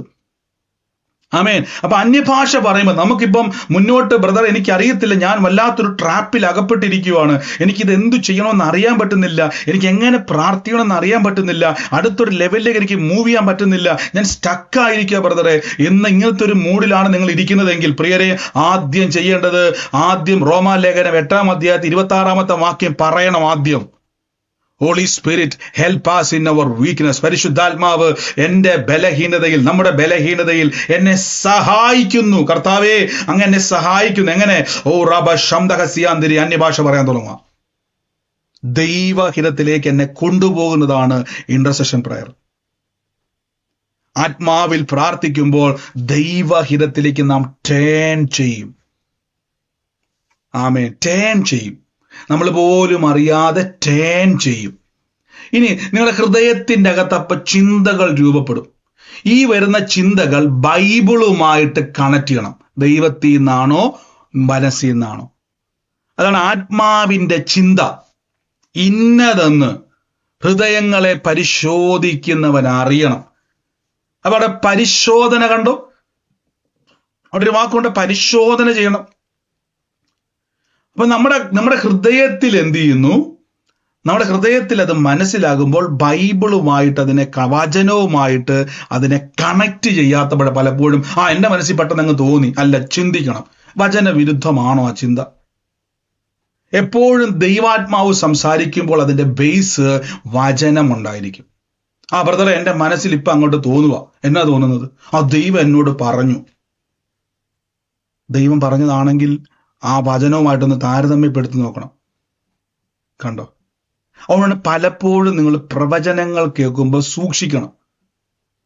പണ്ട് ഞാൻ പറഞ്ഞില്ലേ, ഒരു സഹോദരിയോട് ഒരാൾ വന്ന് പ്രവചിച്ചു, നിന്റെ ഗൃഹകാര്യം ക്രമപ്പെടുത്തിക്കോ. പഴയ നിയമത്തിലെ വാക്യമാണ്, വേഗത്തിൽ ഗൃഹകാര്യം ക്രമപ്പെടുത്തിക്കോണം. അതിന്റെ അർത്ഥം ഹിസ്കിയാവിനോട് പ്രവാചകൻ വന്ന് എലിയാവ് എന്ന് പറയുന്ന വാക്കാണ്, നിന്റെ ഗൃഹകാര്യം ക്രമപ്പെടുത്തിക്കോ, നീ മരിക്കും, നിന്റെ രോഗം മാറത്തില്ല. അപ്പൊ ഈ അമ്മച്ചിയോട് ദൂത് പറഞ്ഞു, നിന്റെ ഗൃഹകാര്യം പരിശുദ്ധാത്മ പറയുന്നു, ഗൃഹകാര്യം ക്രമപ്പെടുത്തിക്കോ എന്ന് പറഞ്ഞു. ഈ അമ്മച്ചി പിറ്റേ ദിവസം അതില് എല്ലാവരും പോയി യാത്ര പറയുക. അപ്പം മോൾ എന്നെ വിളിച്ചു, എന്റെ ബ്രദറെ, എന്റെ അമ്മ മരിക്കാൻ വേണ്ടി. ഇപ്പൊ ഞാൻ ഹോസ്പിറ്റലിലാണോ? അല്ല. ഞാൻ പറഞ്ഞു, ഇപ്പൊ എവിടെയാ? ഡോക്ടർ അടുത്താണോ? അല്ല, വീട്ടിൽ തന്നെയുണ്ട്. ഞാൻ പറഞ്ഞു, എന്നാ മിണ്ടാൻ പറ്റത്തില്ലേ? മിണ്ടാ. നടക്കാൻ പറ്റത്തില്ലേ? നടക്കാം. എന്നാ പ്രശ്നം? ഒരു കുഴപ്പമില്ല. പിന്നെ ഇങ്ങനെ പറഞ്ഞാൽ മരിക്കാൻ പോവാന്ന് പറഞ്ഞു. ബ്രദറെ, ഒരു പ്രവാചകൻ വന്നിട്ട് പറഞ്ഞു, അമ്മയുടെ ഗൃഹകാര്യം ക്രമപ്പെടുത്തിക്കൊള്ളാൻ പറഞ്ഞു. അമ്മ ഇപ്പൊ ഒരു മൂടി നടക്കുക. ഏത് സമയത്തും നോക്കി പറഞ്ഞുതരാം. അന്യഭാഷ ഇല്ലാത്തതുകൊണ്ട് ഞാൻ പറഞ്ഞുതരാം. നോക്കിക്ക്, ഗൃഹകാര്യം ക്രമപ്പെടുത്തിക്കോളാൻ പറഞ്ഞു. അപ്പൊ അമ്മ എന്ത് ചെയ്യുക? എല്ലാരെയും വിളിച്ചിട്ട് പറയാം, ഞാൻ മരിക്കാൻ പോവാം. അപ്പൊ ഞാൻ ചോദിച്ചു, ഞാൻ അമ്മച്ചിയുടെ ഫോൺ കൊടുക്കാം. അമ്മച്ചി അന്നത്തെ കാലത്ത് കേട്ടോ, നേരത്തെ സമയമാണ്. ഞാൻ പറഞ്ഞു, 2018 മോളുടെ വിവാഹം കർത്താവിന്റെ നാമത്തിൽ നീ കാണുമെന്ന് ദൈവാത്മാവ് ഇടപെട്ടതല്ലേ? അതെ. 2018 ഇന്ന സ്ഥലങ്ങളിൽ ദൈവം ഉപയോഗിക്കുമെന്ന് ദൈവാത്മാവ് പറഞ്ഞതല്ലേ? അതെ. പിന്നെ എങ്ങനെയാണ് 2015 അമ്മ മരിക്കുന്നത്? കണ്ടോ? 2018 മോളുടെ കല്യാണം കാണുമെന്ന് ദൈവാത്മാവ് വെളിപ്പെടുത്തിയതാ. അപ്പൊ 2016 എങ്ങനെയാ മരിക്കുന്നത്? ശ്രദ്ധിക്കണം. ഒരു പ്രവചനം കേൾക്കുമ്പോൾ അത് ദൈവാത്മാവിൽ നിന്നാണോ അതോ പരിശുദ്ധാത്മാവിൽ നിന്നാണോ എന്ന് നാം നമ്മളെ തന്നെ പരിശോധിക്കണം. അപ്പൊ അത് നിങ്ങൾ അപ്പോൾ ഞാൻ എപ്പോഴും പറഞ്ഞത്, പരിശുദ്ധാത്മാവിലുള്ള ഇന്റർസെക്ഷൻ പേരിലേക്ക് നിങ്ങൾ ശ്രദ്ധിച്ചോണം. ഇവിടെ നിങ്ങൾ ആ വാക്യം ഞാൻ കാണിക്കാം. നോക്കിയ, പ്രവചിക്കുന്നവനോ ആത്മീക വർധനവ്, പ്രബോധനത്തിനും ആശ്വാസത്തിനും മനുഷ്യനോട് സംസാരിക്കുന്നു. കണ്ടോ? അപ്പൊ പ്രവചനം കേൾക്കുമ്പോൾ ഒന്ന് നിങ്ങൾക്കൊരു ആത്മീക വർധന ഉണ്ടാകും, രണ്ടൊരു പ്രബോധനം എപ്പോഴും വചനവുമായി ബന്ധപ്പെട്ടതാണ്, അല്ലേ? വചനം വായിക്കുക. നമ്മൾ ഇന്നലെ കേട്ടായിരുന്നല്ലേ, തിമോത്തിയോസ് ലേഖനത്തിൽ പൗലോസ് പറഞ്ഞു, വചനം വായിക്കണം, പ്രബോധനം ചെയ്യണം, മുറുകെ പിടിക്കണം. അപ്പൊ പ്രബോധനം എപ്പോഴും എന്താണ്? വചനവുമായി ബന്ധപ്പെട്ട്. രണ്ട്, ആശ്വാസവും. അത് കേട്ടപ്പോഴാ ബ്രദറെ, ദൈവം എന്നെ കാണുന്നുണ്ടല്ലോ, സമാധാനം. കണ്ടോ? ഇതാണ് പ്രവചനം കേൾക്കുമ്പോൾ. അപ്പൊ ദൈവഹിതം എപ്പോഴും നിങ്ങളുടെ മനസ്സിലേക്ക് വരുമ്പോൾ ഇത് മൂന്നും വെളിപ്പെടും. ആശ്വാസം വെളിപ്പെടും, പ്രബോധനം വെളിപ്പെടും, എന്ത് വെളിപ്പെടും? ആത്മീക വർധനം. അതാണ് അന്യഭാഷ പറയുമ്പോൾ സ്പിരിച്വൽ എഡിഫിക്കേഷൻ, സ്പിരിച്വൽ ഗ്രോത്ത് ഉണ്ടാകുന്നത്, ആത്മീക വർധനം ഉണ്ടാകുന്നത്. അതൊരു പ്രവചനമാണ്. അന്യഭാഷയിൽ പ്രാർത്ഥിക്കുമ്പോൾ, ദൈവം ഇടപെടുമ്പോൾ നമുക്കുണ്ടാകുന്നത് ആത്മീക വർധനമാണ്. ഇനി നമ്മുടെ ജീവിതത്തിലേക്ക് വരുമ്പോൾ, അന്യഭാഷ പ്രാർത്ഥിക്കാൻ വേണ്ടി ഇരിക്കുമ്പോൾ, നമ്മൾ അന്യഭാഷ പ്രാർത്ഥിച്ചുകൊണ്ടിരിക്കുന്ന സമയത്ത് നിങ്ങൾ എപ്പോഴും നിങ്ങളുടെ ഹൃദയത്തിൻ്റെ അകത്തോട്ട് കടന്നു പോകുന്ന ചിന്തകളെ എല്ലാം ശ്രദ്ധിക്കണം. ഒത്തിരി ചിന്ത വരും. പാമ്പും പഴുതാരയും ആനയും കുതിരയും എല്ലാം വരും നമ്മുടെ മനസ്സിൽ. ലോകത്തുള്ളതെല്ലാം വരും അന്യഭാഷ പറയുമ്പോൾ. അതൊന്നും നമുക്ക് കൺട്രോൾഡ് അല്ല, ഇതിങ്ങനെ വന്നുകൊണ്ടേയിരിക്കും. അപ്പൊ ഇതിൻ്റെ അകത്തു നിന്നും അന്യഭാഷ പറയുമ്പോൾ ദൈവഹിതം ഇന്നതെന്ന്, ദൈവമാണ് സംസാരിക്കുന്നതെന്ന് നമുക്ക് എങ്ങനെ മനസ്സിലാക്കും? ഒന്ന് പറയാൻ പറ്റുമോ?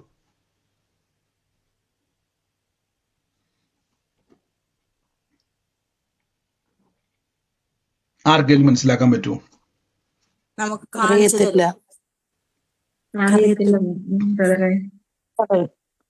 മനസ്സിലൊരു സന്തോഷം വരും. അറിയത്തില്ല.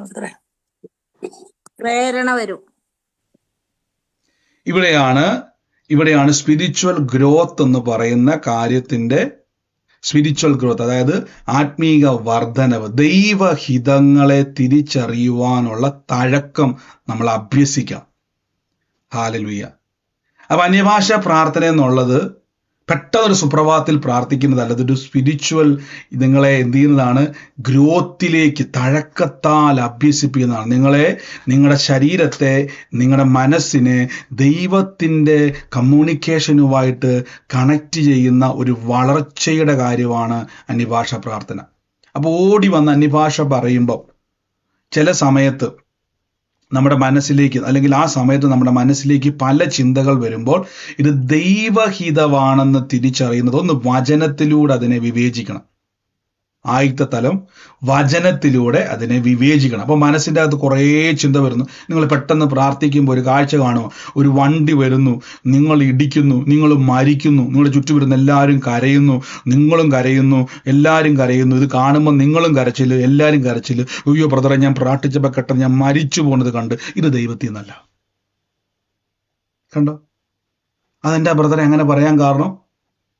കാരണം നിങ്ങൾ ഓൾറെഡി പറയുന്നൊരു വാക്കുണ്ട്, ഒരനർത്ഥവും എനിക്ക് വരത്തില്ല, ഒരു ബാധയും എൻ്റെ കൂടാരത്തിൽ അടുക്കത്തില്ല, ഞാൻ ജീവനോടിരുന്ന യഹോവയുടെ പ്രവർത്തികളെ വർണ്ണിക്കും.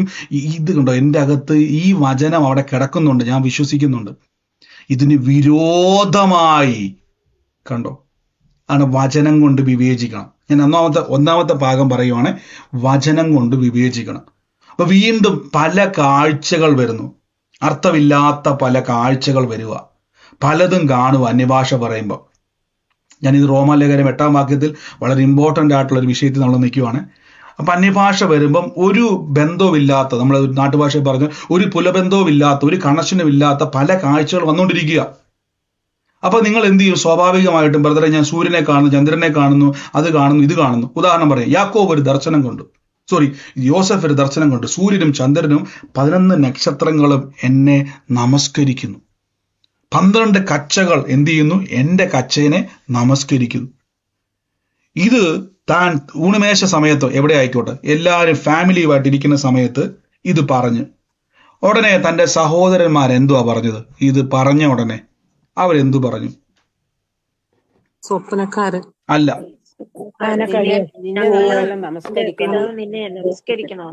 നിന്നെ ആരാ നിയമിച്ചേ? നീ ഞങ്ങളുടെ രാജാവാകുമോ എന്നവർ ചോദിച്ചില്ലേ? ഞങ്ങൾ നിന്നെ നമസ്കരിക്കേണ്ടി വരുമോ എന്നവർ ചോദിച്ചില്ലേ സഹോദരങ്ങള്? അപ്പൊ എന്റെ ചോദ്യം ഇവർക്ക് എങ്ങനെ മനസ്സിലായി? നമ്മളും 12 കച്ചകൾ എണീറ്റിരുന്നുകൊണ്ട് ഈ പറയുന്ന പോലെ യോസേഫ് കണ്ട ദർശനത്തിന്റെ അകത്ത് ഈ കച്ചകൾ തന്നെ നമസ്കരിക്കുന്നത് കണ്ടപ്പം ഞങ്ങള് കറ്റകൾ കച്ചയല്ല, ഞാൻ പറഞ്ഞപ്പോ മാറിപ്പോയത്. കറ്റകൾ എന്ത് ചെയ്തു? നമസ്കരിക്കുന്നത് കണ്ടപ്പം എങ്ങനെ മനസ്സിലായി? നോക്കിക്കേ, നാം വയലിൽ നിൽക്കുമ്പോൾ കറ്റ കെട്ടിയിരിക്കുന്നത് കണ്ടോ? നോക്കിയ വാക്കുണ്ടോ? അപ്പോൾ എൻ്റെ കറ്റ എഴുന്നേറ്റ് നിവർന്നു നിന്നു, നിങ്ങളുടെ കറ്റകൾ ചുറ്റും നിന്ന് എൻ്റെ കറ്റയെ നമസ്കരിക്കുന്നു. ഇത് കറ്റയല്ലേ? അവർക്ക് മനസ്സിലായി, കറ്റ ഒരിക്കലും എന്ത് ചെയ്യത്തില്ല, തന്നെ എണീറ്റിരുന്നുകൊണ്ട് നമസ്കരിക്കത്തില്ല. എൻ്റെ കറ്റ കണ്ടോ, എൻ്റെ കറ്റ, നിങ്ങളുടെ കറ്റ. ഇത് കേട്ട ഉടനെ അവന്റെ സഹോദരന്മാരോട്, നീ ഞങ്ങളുടെ രാജാവാകുമോ, നീ ഞങ്ങളെ വാഴുമോ എന്ന് പറഞ്ഞു. കണ്ടോ? അപ്പൊ അവർക്ക്, കേട്ടവർക്ക് ഇത് മനസ്സിലായി, കറ്റ ഒരിക്കലും എന്ത് ചെയ്യത്തില്ല, നമസ്കരിക്കത്തില്ല. അതിന്റെ അർത്ഥം ഞങ്ങൾ ഇവനെ അതിന്റെ വ്യാഖ്യാനം കണ്ടോ? അടുത്തത്, അവൻ മറ്റൊരു സ്വപ്നം കണ്ടു. തൻ്റെ സഹോദരന്മാർ അവനെ അറിയിച്ചത്, ഞാൻ പിന്നെയും ഒരു സ്വപ്നം കണ്ടു, സൂര്യനും ചന്ദ്രനും 11 നക്ഷത്രങ്ങളും എന്നെ നമസ്കരിക്കുന്നു എന്ന് പറഞ്ഞു. അതിന് അവന്റെ അപ്പൻ അവനോട്, സഹോദരന്മാരോട് അറിയിച്ചപ്പോൾ അപ്പൻ അവനെ ശാസിച്ചവനോട്, ഈ കണ്ട സ്വപ്നം എന്ത്? അപ്പന് മനസ്സിലാകുന്നില്ല. ഞാനും നിന്റെ അമ്മയും നിന്റെ സഹോദരന്മാരും സാഷ്ടാംഗം വീണ് നിന്നെ നമസ്കരിക്കുമോ എന്ന് പറഞ്ഞു. ഏതും പറഞ്ഞ യാക്കോബായി പറഞ്ഞു, ദർശനക്കാരൻ പറയുക. അവന്റെ സഹോദരന്മാർ കൊണ്ട് അസൂയ തോന്നി. ഈ വാക്ക് അവർ മനസ്സിൽ സംഗ്രഹിച്ചു. ഒന്നാമത്തെ തന്നെ ഉത്തരം കിട്ടി, നീ ഞങ്ങളുടെ രാജാവാകുമോ. അതിന്റെ അർത്ഥം, നീ ഞങ്ങളെ വാഴുമോ. ഇതാ സത്യം, വാഴും. അപ്പൊ അദ്ദേഹം കണ്ടൊരു സ്വപ്നം പുതിയ നിയമത്തിൽ വരുമ്പോൾ നമ്മൾ മനസ്സിലാക്കണം, അന്ത്യകാലത്ത് ഞാൻ സകല ജലത്തിന്റെ മേലെ എൻ്റെ ആത്മാവിനെ പകർന്ന് എൻ്റെ പുത്രന്മാരും പുത്രിമാരും പ്രവചിക്കും. ഈ എബിലിറ്റി നിങ്ങളുടെ അകത്തുണ്ട്. ഞാനിത് പറയാൻ കാരണം, അനാവശ്യമായിട്ടുള്ള കാര്യങ്ങളിൽ പോയി കൈവെപ്പാതിരിക്കാനുള്ളതാണ് നമ്മൾ പലപ്പോഴും ദൈവഹിതം. പലരും ചാടിക്കേറി എടുക്കുന്ന പല തീരുമാനങ്ങളും ചിലപ്പോൾ എപ്പോഴും നമുക്ക് ദൈവദാസന്മാരെ വിളിച്ച് ബ്രദറെ ദൈവഗീതം എന്തുവാ, എത്ര വർഷമാണ് ചോദിച്ചുകൊണ്ടിരിക്കുന്നു. ചിലപ്പോൾ അവരെ കിട്ടാൻ സാധ്യതയില്ല. നിങ്ങൾ സ്വയം എന്ത് ചെയ്യണം? അതിന് അന്യഭാഷ പ്രാർത്ഥിക്കുമ്പോൾ നമ്മൾ ഇതുപോലത്തെ നിങ്ങളിപ്പോൾ ഒരു കറ്റ കാണുക, നിങ്ങളുടെ വീട്ടിൽ ഒരു 4 പിള്ളേരുണ്ടെന്ന് 5 കറ്റകൾ നിന്നുകൊണ്ട് നിങ്ങളുടെ കറ്റയെ നമസ്കരിക്കുക. നിങ്ങൾക്കൊന്നും മനസ്സിലായി ബ്രദറെ കറ്റ എന്നൊക്കെ കാണുന്നത് എനിക്കറിയത്തില്ല. കണ്ടോ, നമ്മൾ ചാടിക്കേറി ജഡത്തിലേക്ക് ഓടി വരിക. വെയിറ്റ് ചെയ്യണം, വീണ്ടും പ്രാർത്ഥിക്കണം. ഞാൻ ആദ്യം പറഞ്ഞല്ലോ, പരിശുദ്ധാത്മാവ് നമ്മുടെ ഒത്തിരി ചിന്ത തരുക. ചിന്ത, ആ വാക്കുകൊണ്ടോ ആത്മാവിന്റെ ചിന്ത. അപ്പം പരിശുദ്ധാത്മാവ് ചിലപ്പോൾ നമുക്ക് വിഷനുകൾ തരും. അപ്പൊ എന്തുകൊണ്ടാണ് ഇൻഡയറക്റ്റ് വിഷനുകൾ തരുന്നത്? എന്തുകൊണ്ടാണ് ഇൻഡയറക്റ്റ് ആയിട്ടുള്ള കാര്യങ്ങൾ? ഡയറക്റ്റ് ആയിട്ട് ഈ യാക്കോബിന്റെ സഹോദരന്മാരിങ്ങനെ കമന്ന് കിടന്നുകൊണ്ട് നമസ്കരിക്കുന്ന കാഴ്ച ഡയറക്റ്റ് കാണിച്ചാൽ പോരെ? എന്റെ ചോദ്യം. ഈ സൂര്യനും ചന്ദ്രനും കാണിക്കുന്നതിന് പകരം അപ്പനും അമ്മയും എല്ലാവരും വന്നിട്ട് മോനെ നീ ഞങ്ങളെ എന്ത് പറഞ്ഞത് രാജാവ് അല്ലെങ്കിൽ വാഴുന്ന രീതിയിലേക്ക് ഫറവോനെ കൊട്ടാരത്തിൽ നിന്നെ മാനിച്ചല്ലോ എന്ന് പറയുന്നത് ഡയറക്റ്റ് കാണിച്ചാൽ പോരെ. എന്തിനാ ഇൻഡയറക്റ്റ് കാണിക്കുന്നത്? അതിന്റെ അർത്ഥം ബൈബിളിൽ ഒരു വാക്യമുണ്ട്, സീക്ക് എന്നൊരു വാക്കുണ്ട്, അന്വേഷിപ്പിൻ. ദൈവത്തിന്റെ ആഗ്രഹം, നമ്മളുടെ അറ്റൻഷൻ ഭയങ്കര ആവശ്യമാണ്. ദൈവത്തിന് നമ്മുടെ അവൈലബിലിറ്റി ഭയങ്കര ആവശ്യമാണ്. അന്വേഷിപ്പിൻ, കണ്ടെത്തും. എന്നെ അന്വേഷിക്കുന്ന ബുദ്ധിമാന്മാരുണ്ടോ എന്ന് യഹോവ കുനിഞ്ഞ് എന്ത് ചെയ്തു? പലപ്പോഴും നമ്മൾ കർത്താവിലേക്ക് കൂടുതൽ അറ്റാച്ച്മെന്റിലേക്ക് വരുവാൻ ദൈവം ആഗ്രഹിക്കുന്നു. മനസ്സിലായി? കൂടുതൽ ദൈവവുമായിട്ട് കമ്മ്യൂണിക്കേറ്റ് ചെയ്യുവാൻ ദൈവം ആഗ്രഹിക്കുന്നു. ആമേൻ. 2, നമ്മൾ അതിനെ വ്യാഖ്യാനിക്കുന്ന രീതിയിലേക്ക് ഡെവലപ്പ് ചെയ്തു വരുവാൻ ദൈവം ആഗ്രഹിക്കുന്നത്. കാരണം നമ്മുടെ അകത്തൊരു വ്യാഖ്യാനി ഇരിപ്പുണ്ട്, അറിയാവോ? വ്യാഖ്യാന വരം എന്ന് പറയുന്ന പോലെ തന്നെ ഒരു വ്യാഖ്യാനി ഇരിപ്പുണ്ട്. അപ്പൊ നിങ്ങൾ അന്യഭാഷ പറയുമ്പോൾ പരിശുദ്ധാത്മാവ് പല രീതിയിൽ സംസാരിക്കും. 1, വചനം കൊണ്ട് അതിനെ വിവേചിക്കണം. 2, ഒരു കാഴ്ച കാണുക. ആന കുത്താൻ പറ്റുന്നൊരു കാഴ്ച കാണുക. ഉദാഹരണമായിട്ട് പറയാം, ആന കുത്താൻ പറ്റുന്നൊരു ദർശനം. പലവട്ടം ഇത് കാണുക, പലവട്ടം ഇത് കണ്ടുകൊണ്ടിരിക്കുക. അപ്പൊ ബ്രദറെ എനിക്കൊന്നും മനസ്സിലാകുന്നില്ല. അല്ല, അവിടെ വെയിറ്റ് ചെയ്യും. വീണ്ടും പ്രാർത്ഥി, കർത്താവ് എന്താണ് ഇതിന്റെ അർത്ഥം? വീണ്ടും അന്യഭാഷ പറയണം. അന്യഭാഷ പറഞ്ഞുകൊണ്ടിരിക്കുന്ന സമയത്ത് ചിന്തകളിലേക്ക് നമ്മൾ ശ്രദ്ധിക്കണവേ. കുറെ കഴിയുമ്പോൾ അതിന്റെ റിയാലിറ്റിയിലേക്ക്, അതിന്റെ അർത്ഥത്തിലേക്ക് വരും. വീണ്ടും ക്വസ്റ്റ്യൻ, ദൈവമാണോ ഇത് സംസാരിക്കുന്നത്?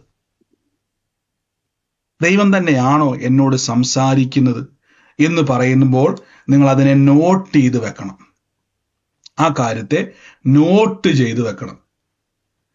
നോട്ട് ചെയ്ത് വെച്ചതിന് ശേഷം നിങ്ങൾ പിന്നെയും കണ്ടിന്യൂസ് പ്രോസസ്സിന്റെ കാര്യം ഞാൻ ഈ പറയുന്നത്. ഞാൻ ആദ്യം പറഞ്ഞ തഴക്കത്താൽ അഭ്യസിച്ച ഒരാൾക്ക് വളരെ ഈസിയാണ്. വളരെ ഈസി ആയിട്ട് ഇപ്പം ദൈവകൃപയാണ്. ഞാനിപ്പോൾ 2012 മുതൽ ഈ കൃപയാൽ പരിശുദ്ധാത്മാവിലുള്ള ഈ പ്രവചന ശുശ്രൂഷ ചെയ്തുകൊണ്ടിരിക്കുക. ദൈവം തന്നൊരു കൃപയാണ്, ഒരു താലന്താണ്. 2012 ദൈവം ഇത് ആക്റ്റീവ് ആക്കി തരുന്നത്. 12 ഇപ്പൊ 2026 ഇത്രയും വർഷമായിട്ട് കണ്ടിന്യൂസ് ഞാനിത് ഉപയോഗിച്ചുകൊണ്ടിരിക്കുക, തുടർച്ചയായിട്ട് ഇത് ഉപയോഗിച്ചുകൊണ്ടിരിക്കുക. അപ്പൊ എൻ്റെ അകത്ത് തഴക്കത്താൽ ഒരു അഭ്യാസം ഉണ്ടായി വരിക. എക്സ്പീരിയൻസ് കൊണ്ട് വേഗത്തിൽ പെട്ടെന്ന് സെൻസ് ചെയ്യാൻ പറ്റും. കഴിഞ്ഞ ദിവസങ്ങളിൽ ഞാൻ ഇരിക്കുന്ന സമയത്ത്, ഞാൻ കൊച്ചുമായിട്ട് ഇരുന്നുകൊണ്ടിരിക്കുന്ന സമയത്ത് അവനുമായിട്ട് ഇങ്ങനെ ഇരിക്കുന്ന സമയത്ത് പെട്ടെന്ന് എൻ്റെ ഉള്ളത്തിൽ ഒരു സെൻസേഷൻ ഉണ്ടായി. വേഗത്തിൽ പ്രാർത്ഥനാ മുറിയിലേക്ക് വരാൻ പറഞ്ഞു. ഒരു വിഷയവുമായിട്ട് ബന്ധപ്പെട്ട് ദൈവാത്മാവിനോട് കമ്മ്യൂണിക്കേറ്റ് ചെയ്യുക. 14 വർഷമായല്ലേ? So thank you sister. അപ്പൊ അത്രയും സമയം എടുത്തു. അപ്പം പെട്ടെന്ന് അത് മനസ്സിലാക്കാൻ പറ്റും. എങ്കിലും ചില സമയങ്ങളിൽ ഞാനും വളർന്നുകൊണ്ടിരിക്കുക, തികഞ്ഞവനായിട്ടില്ല, വളർന്നുകൊണ്ടിരിക്കുക. അപ്പം എങ്കിലും ഏകദേശം നമുക്ക് മനസ്സിലാകും കമ്മ്യൂണിക്കേഷൻ നടക്കുന്നുണ്ട്. ദൈവം എന്തൊക്കെയോ കണക്ട് ചെയ്യാൻ വേണ്ടി. അപ്പം നിങ്ങളോട് ഞാനൊരു കാര്യം പ്രവചന ശുശ്രൂഷ ചെയ്യുമ്പോൾ എനിക്ക് കർത്താവ് പറയുന്ന ആ കാര്യത്തെ സെൻസ് ചെയ്യുവാൻ ഒരു കപ്പാസിറ്റി അകത്ത് വന്നിട്ടുണ്ട്. അപ്പൊ ഇത് നിങ്ങൾക്ക് തഴക്കത്താൽ ലഭിക്കും. ഒരു ദിവസം അന്യഭാഷ പ്രാട്ട് ചുമ്മാ കാളംകുളം കറന്നു പോകാതെ ഇതിൻ്റെ അകത്ത് എന്തൊക്കെയോ നടക്കുന്നുണ്ട്, ഇതിൻ്റെ അകത്ത് എന്തൊക്കെയോ ഇടപെടുന്നുണ്ട്. അപ്പൊ നിങ്ങൾ എന്ത് ചെയ്യണം? ഈ ദിവസങ്ങളിൽ അന്യഭാഷാ പ്രാർത്ഥന. സമയം പറക്കും കേട്ടോ. മുന്നോട്ട് കേൾക്കുവാൻ ആഗ്രഹമുണ്ടോ? ഉണ്ട്. തീർച്ചയായും. ആമേൻ ആമേൻ. God bless you. കാരണം നമുക്ക് കൃപാവര ശുശ്രൂഷകൾ അടുത്തൊരു സ്റ്റെപ്പ് ഉണ്ടല്ലോ അതിന്. അതുകൊണ്ട് ഞാൻ ഈ സമയം നോക്കി. ഇത് പക്ഷേ ഇമ്പോർട്ടൻ്റ് ആണ് ഈ കാര്യങ്ങളെ. അപ്പൊ നമ്മൾ അന്യഭാഷ വരമില്ല. അപ്പൊ അതുകൊണ്ടാണ് ഞാൻ പറഞ്ഞത് അന്യഭാഷ വരവില്ല എന്ന് പറയുമ്പോൾ നിങ്ങൾക്ക് അന്യഭാഷ നമ്മൾ പ്രാപിക്കണം. അതിനുവേണ്ടി നമ്മൾ എന്ത് ചെയ്യണം? വില കൊടുക്കണം. എങ്ങനെ വില കൊടുക്കുന്നത്? അന്യഭാഷാ പ്രാർത്ഥനകളിൽ നമ്മൾ പങ്കുചേരണം. അന്യഭാഷാ പ്രാർത്ഥന എന്നുള്ളത് പരിശുദ്ധാത്മാവിൻ്റെ അകത്ത് മധ്യസ്ഥം വഹിക്കുന്നതാണ്. അപ്പൊ നിങ്ങളുടെ ഹൃദയത്തിൽ എന്ത് ചെയ്യും? പരിശുദ്ധാത്മാവിന്റെ ഹിതങ്ങൾ വെളിപ്പെടും. ആ ഹിതങ്ങൾ വചനം കൊണ്ട് അതിനെ എന്ത് ചെയ്യണം? വിവേചിക്കണം. രണ്ട്, ഒരു കാഴ്ച കാണുമ്പോൾ ഒരു ബുക്കേലോ പേപ്പറിലോ അത് നോട്ട് ചെയ്യണം, എഴുതി വെക്കണം. ഒരു കാഴ്ച കണ്ടു ബ്രദറെ, ഞാനൊരു ദർശനം കണ്ടു, ഒരു കാഴ്ച കണ്ടു. നമ്മുടെ ശരീരത്തിന് കുഴപ്പമുണ്ട്, പെട്ടെന്ന് നമ്മൾ സർപ്രൈസ്ഡ് ആവും. അസാമാന്യമായതോ അസ്വാഭാവികമായതോ എന്തെങ്കിലും കണ്ടു കഴിഞ്ഞാൽ നമ്മൾ സർപ്രൈസ്ഡ് ആവും. പെട്ടെന്ന് നമ്മൾ ചാടി പുറത്തേക്ക് വരും പ്രാർത്ഥനയിൽ നിന്ന്. വെയിറ്റ് ചെയ്യണേ, കുറച്ചും കൂടെ പ്രാർത്ഥിക്കുക. എന്തുവാ അത് കണ്ടതിൻ്റെ അർത്ഥം? ചിലപ്പോൾ അതിൻ്റെ ഒരു ആൻസർ കിട്ടാൻ ചിലപ്പോൾ 3 ദിവസം പ്രാർത്ഥനയ്ക്ക് ഇരിക്കേണ്ടി വരും. ചിലപ്പോൾ അപ്പം തന്നെ കിട്ടിയെന്നിരിക്കും, ചിലപ്പോൾ അത് വെയിറ്റ് ചെയ്യേണ്ടി വരും. അതിൻ്റെ കാരണം ഈ ഒറ്റ വാക്യം കൊണ്ടാണ് തഴക്കത്താൽ പ്രാപിച്ച അഭ്യാസം, ഇന്ദ്രിയ ജയമുള്ളവർ. നമുക്ക് എക്സ്പീരിയൻസുകൾ കുറവാണ്. ചിലപ്പോൾ അത് പെട്ടെന്ന് കണ്ടെന്നിരിക്കും.